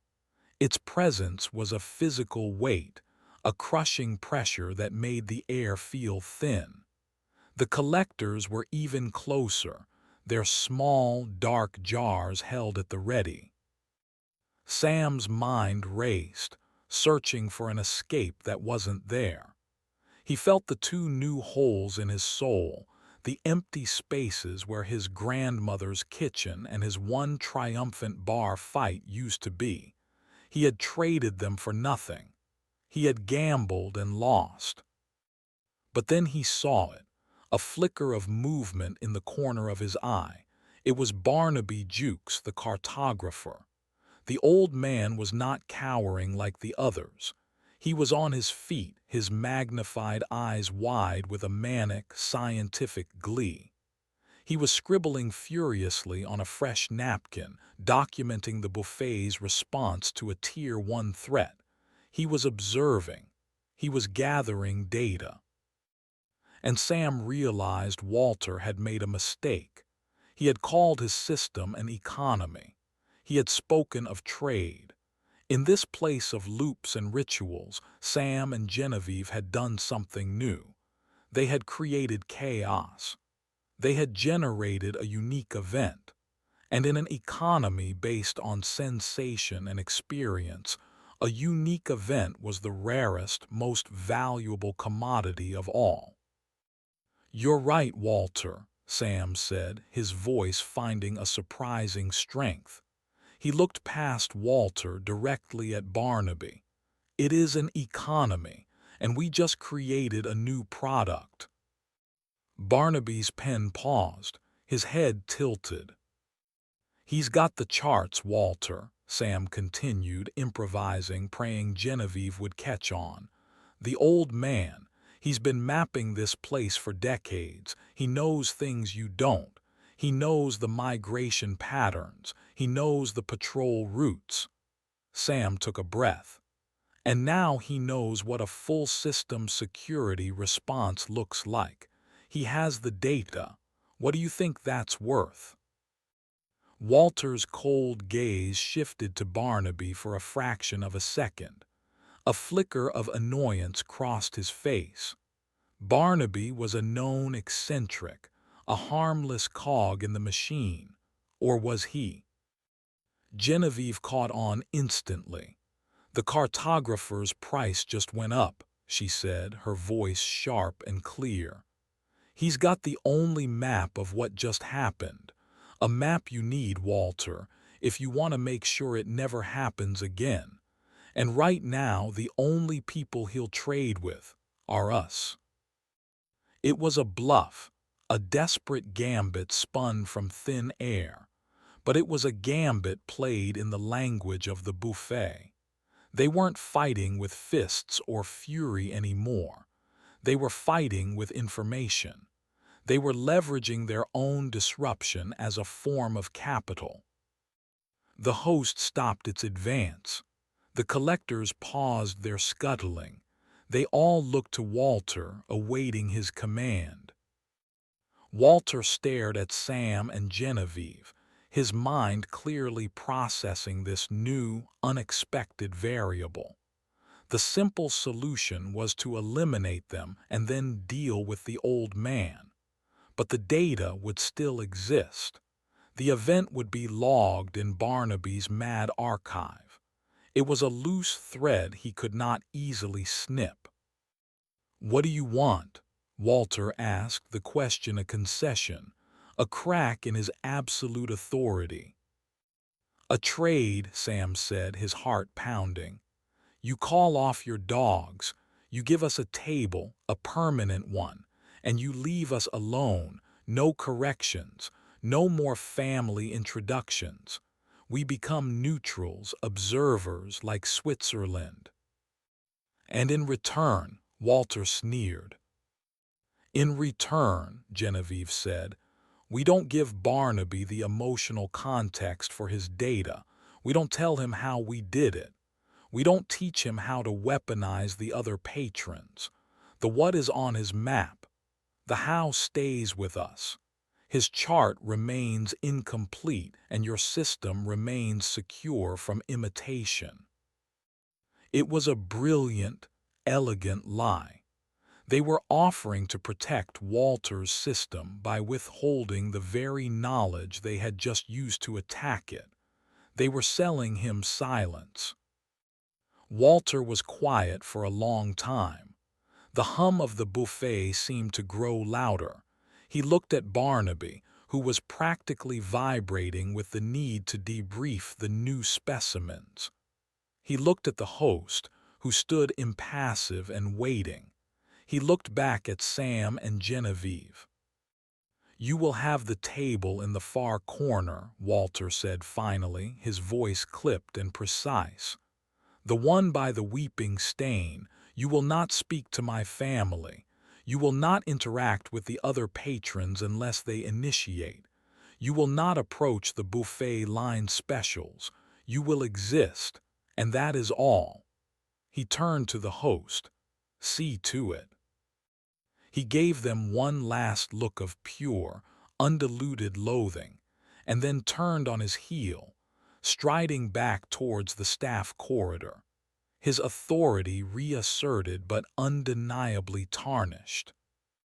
The host turned and glided towards a dark, unused table in the deepest corner of the room.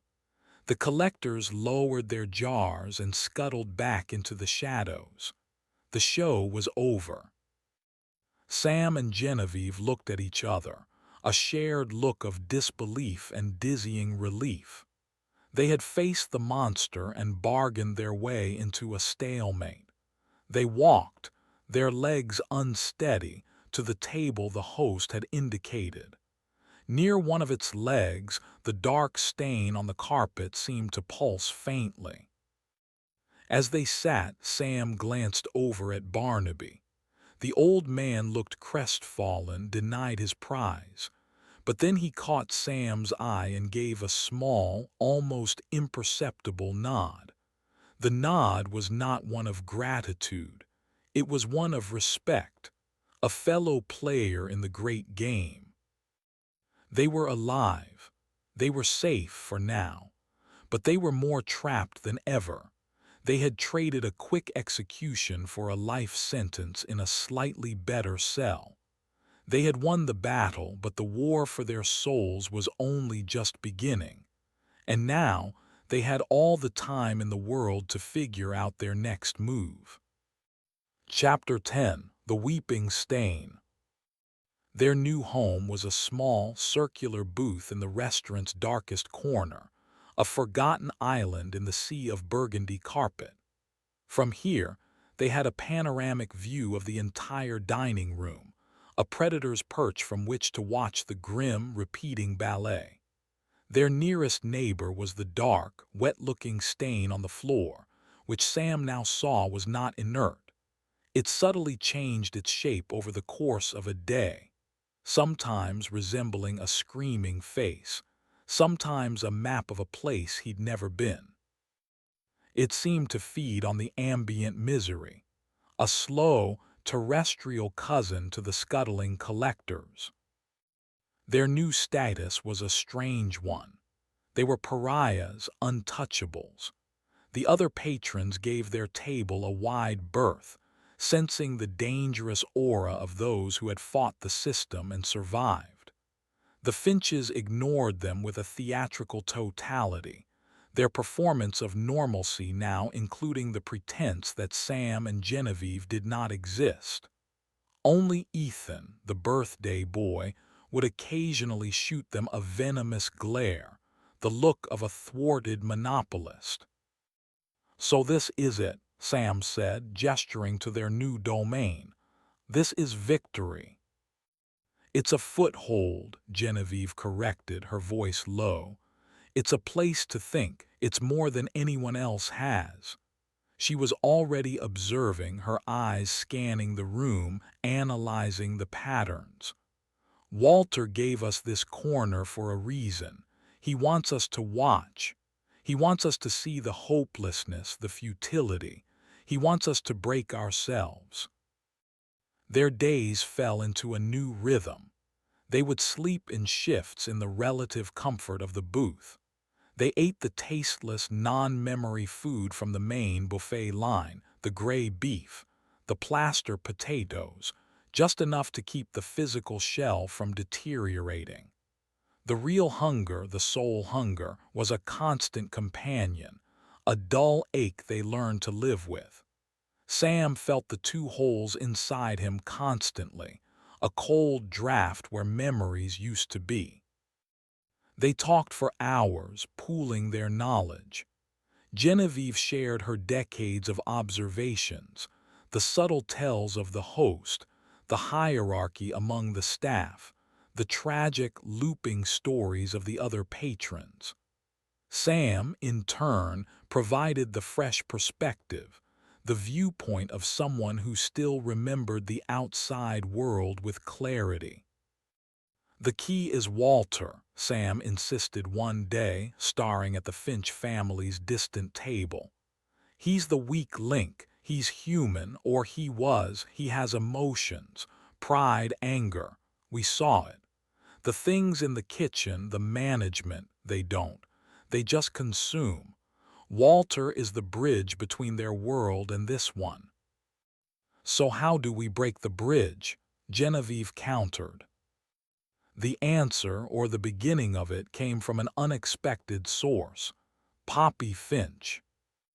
The little girl had begun to stray from her family's table. At first, it was just a few steps, her movements tentative. Walter would gently but firmly guide her back. But as the days wore on, her excursions grew bolder. She would wander among the tables, humming her off-key tune, her button-eyed doll clutched in her hand. She seemed to be the only one exempt from the strict, invisible lines that governed the other patrons. One afternoon, she wandered all the way to their corner. She stopped a few feet from their table, right at the edge of the weeping stain. She looked at them, her head tilted, her expression one of childish curiosity. Genevieve tensed, but Sam held up a hand. "Let's see what happens." "Hello," Poppy said, her voice clear in the relative quiet of their corner. "Hello, Poppy," Sam replied, keeping his voice gentle. She pointed a small finger at the stain on the floor. "Mr. Drips is sad today." "Is that his name?" Sam asked. Poppy nodded solemnly. "He gets sad when people don't remember their dreams."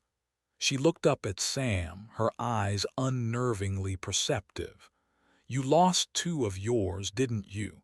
One was warm like bread, and one was angry like a fist." Sam felt a chill run down his spine. The child could see the holes in him. "My daddy says memories are food," Poppy continued, her tone conversational. "He says we have to feed the special family so they don't get hungry. If they get hungry, they eat the whole restaurant."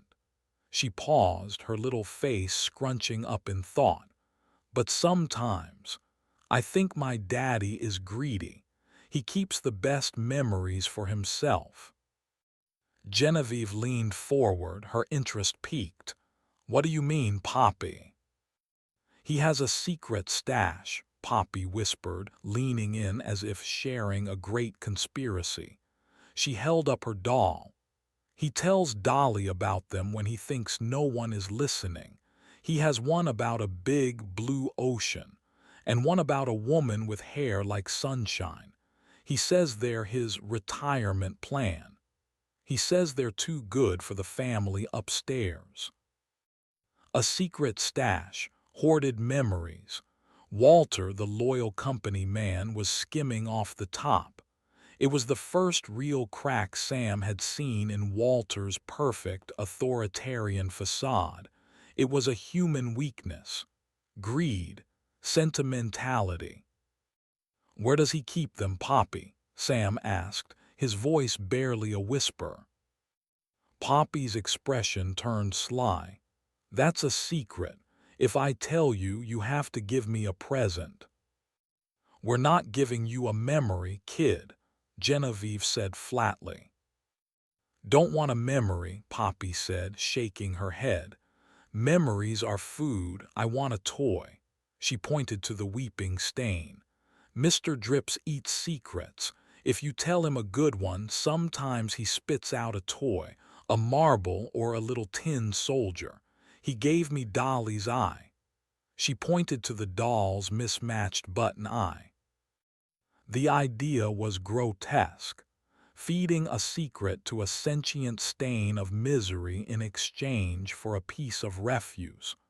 But it was also a transaction. It was the currency of this place. "What kind of secret does he like?" Sam asked. Poppy shrugged. "A real one, one that hurts." Sam looked at Genevieve. Her face was a mask of calculation. This was it, a path forward, a way to find Walter's weakness and exploit it. But the price was another piece of himself. Not a memory this time, but a secret, a truth. He thought for a moment. He had many secrets, most of them small and grubby, but he needed a good one that hurt. He found it buried deep, a secret he had never told another living soul. He leaned down towards the stain. The air above it was cold. He closed his eyes and whispered the secret into the oppressive silence of the corner. He spoke of a time he had been on the road, exhausted, pushing his rig too hard through a snowstorm. He spoke of the headlights he saw swerve, the car that had spun out behind him. He spoke of how he hadn't stopped. He had told himself someone else would call it in. He had a deadline to make. He had driven on, leaving whatever happened back there in the swirling snow. He never checked the news. He never found out. The secret was not what had happened. The secret was that he had never wanted to know. It was a small, tight, hard knot of cowardice he had carried for 15 years. As he spoke the final word, he felt a lightness, as if a physical weight had been lifted from his chest. The stain on the floor seemed to darken, to swirl. It shuddered, and then, with a soft, wet, popping sound, a small object was ejected from its center, landing on the clean carpet beyond its edge. It was a small, intricately carved wooden bird. Poppy gasped with delight. She scurried forward, snatched up the bird, and cradled it in her hands. "A good present," she chirped. She turned to Sam, her face glowing. "Daddy's secrets are in his plate," she whispered happily. "The one he never eats from, the one under the table." She then turned and skipped away, clutching her new treasure, leaving Sam and Genevieve staring at each other in the sudden, profound silence. Under the table, a secret plate, Walter's retirement plan. They had found it. They had found the leverage. Now they just had to figure out how to steal a man's secret soul from right under his nose. Chapter 11. The Judas Plate. "The one under the table." Poppy's words echoed in the silence of their corner, a key clicking in a lock they hadn't known existed. Walter's hypocrisy wasn't just a moral failing, it was a physical object. A hidden plate, a secret larder of his own stolen memories. It was the perfect leverage. An untouchable man's most treasured, vulnerable secret. "We have to get it," Sam said, the plan already forming in his mind. It was reckless, bordering on suicidal, but it was the only real move they had. "Steal from Walter at his own table," Genevieve countered, shaking her head. "In the middle of his ritual, with his family watching. The host will be on us before we take 2 steps." "Not if the whole restaurant is looking the other way," Sam replied, a grim smile touching his lips. He looked across the dining room, his gaze landing on the small, lonely table where Ethan, the birthday boy, sat guarding his eternal flame. "We need another party." Genevieve's face paled. "Sam, you can't. You've already given up 2 memories. You don't know what happens when you start running out. Look at the Holdsworths." "I know," Sam said, his voice grim. "But it's the only currency we have that can buy that much chaos. And this time we're not just buying a distraction. We're buying an opportunity." The plan was simple in its insanity. Sam would gift another memory to Ethan, triggering the birthday party cataclysm. In the ensuing chaos, while the staff's attention was focused on the source of the disruption, Genevieve, using her speed and knowledge of the room's blind spots, would sneak to the Finch family's booth, retrieve the hidden plate, and return. The cost was high. Sam sifted through the thinning catalog of his life, searching for a memory shiny enough to power the transaction. He found one, the first time he'd ever driven his own rig. Not the company Peter built, but his own beat-up, second-hand Mack truck. He remembered the feeling of the key turning in the ignition, the roar of the engine that was his and his alone. The sense of freedom, of ownership, of being the master of his own destiny on an open road under a vast blue sky. It was a good memory, a foundational one. He clutched it tight, preparing to burn it as fuel. They waited for the right moment, a lull in the buffet's rhythm. Genevieve crouched at the edge of their booth, poised like a sprinter in the starting blocks. Sam took a deep breath, closed his eyes, and made the trade. He held the memory of the Mack truck in his mind, that feeling of pure, untethered freedom. He offered it up to the void, to the psychic parasite across the room. The wrenching sensation was familiar now, the cold hollowing out. The open road vanished, replaced by another patch of dark, empty nothing. The effect was instantaneous. The birthday music exploded through the room, louder and more distorted than before.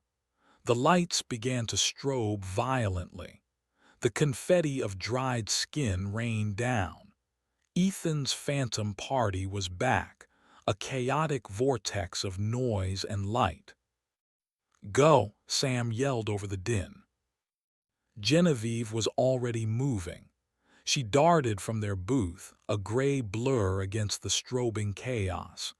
She used the other tables as cover, her path a weaving, intricate line straight from Barnaby's charts. The patrons cowered. The staff, the host, the collectors, all turned their attention toward Ethan, who was cackling with glee on top of his chair. Sam watched, his heart pounding, as Genevieve reached the Finch booth. The family was in disarray. Marion was shielding her face.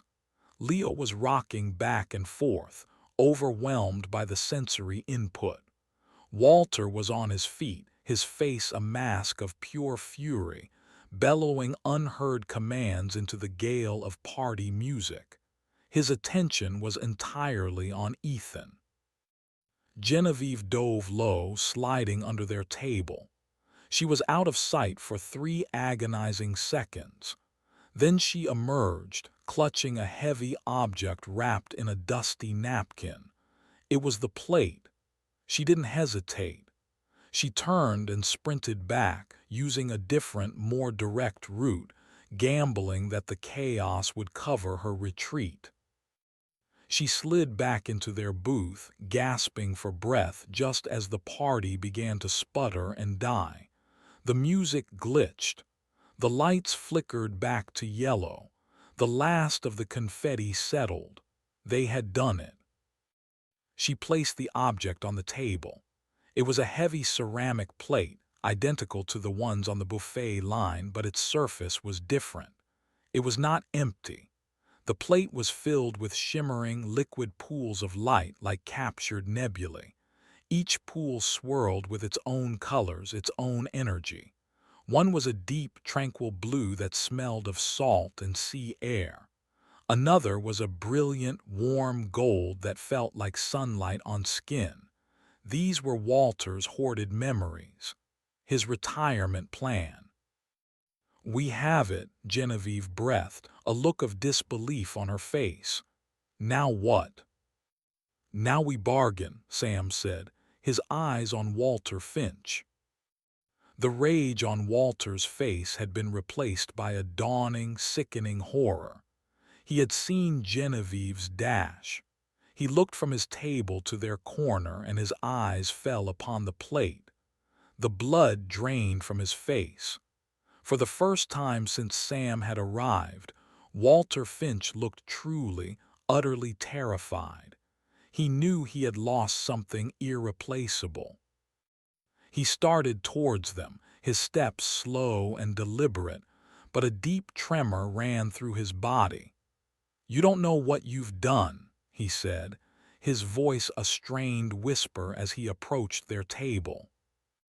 "I think we do, Walter," Sam said, his hand resting protectively on the plate. "We know you've been holding out on your family upstairs. We know you've been skimming the profits. What do you think Mr. Satiate would say about his most trusted employee having a secret nest egg?" Walter flinched at the name. "This is not your concern, give it back. That is not for you." "Nothing in here is for us," Genevieve countered, her voice cold as ice. "That's the point, but this is our ticket out." "There is no out," Walter hissed. "Only the dining room and the kitchen. You can't leave." "You can," Sam said, the final piece of the puzzle clicking into place. "That's what this is, isn't it? Your golden parachute. Enough pure, high-quality emotional energy to buy your way out of your contract, to actually leave." Walter's silence was a confession. "Here's the new trade, Walter," Sam said, his voice steady. "You're going to walk us to the front door. You're going to tell the host to open it, and you're going to let us leave. In exchange, we'll leave your retirement plan here on the table. You can pick it up on your way back to your miserable, eternal life." Walter stared at the plate, his face a maelstrom of greed, fear, and hatred. He was trapped. If he let them go, he lost his only chance at freedom. If he called the staff to attack them, they would smash the plate, and the resulting psychic explosion would not only destroy his nest egg but would surely alert his masters to his betrayal. "You won't make it to the door," he finally managed, a pathetic threat. "We'll take that chance," Sam said. He picked up the heavy plate. "Your choice, Walter, your freedom or ours." The standoff stretched for an eternity. The hum of the buffet seemed to hold its breath. Finally, with a look of utter defeat, Walter Finch gave a single, jerking nod. "Follow me," he spat, turning his back to them. Chapter 12. The Cost of Hunger. The walk to the front door was the longest of Sam's life. Walter led the way, his back ramrod straight, a general leading his own funeral procession. Sam followed close behind, holding the plate of stolen memories with both hands. It was warm to the touch, and it seemed to thrum with a life of its own. Genevieve walked beside him, her eyes scanning every shadow, every corner for a last-minute betrayal. The other patrons watched them pass, their faces a mixture of awe and terror. They were witnessing a miracle, an impossibility. Someone was walking towards the door. Someone was leaving. The Holdsworths, the hollowed-out old couple, turned their heads to watch, and for a fleeting moment a flicker of something, long-dead curiosity, stirred in their vacant eyes. They reached the host stand. The host stood there, silent and imposing. It turned its blank, ivory face towards them as they approached. Walter stopped in front of it. "They are leaving," Walter said, his voice choked with rage and humiliation. "Open the door." The host did not move. It simply tilted its head, its neutral gaze fixed on the plate in Sam's hands. It seemed to be evaluating the transaction. It understood this language. A payment was being made. A deal had been struck.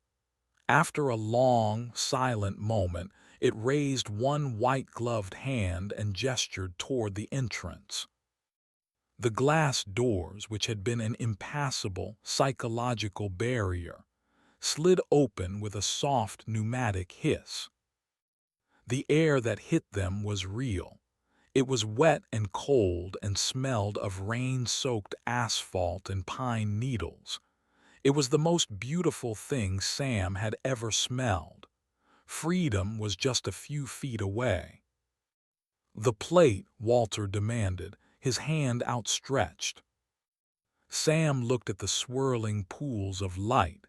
He saw the tranquil ocean. He saw the woman with hair like sunshine. It was a lifetime of hoarded joy. He could just smash it. He could destroy Walter's hope as a final act of vengeance.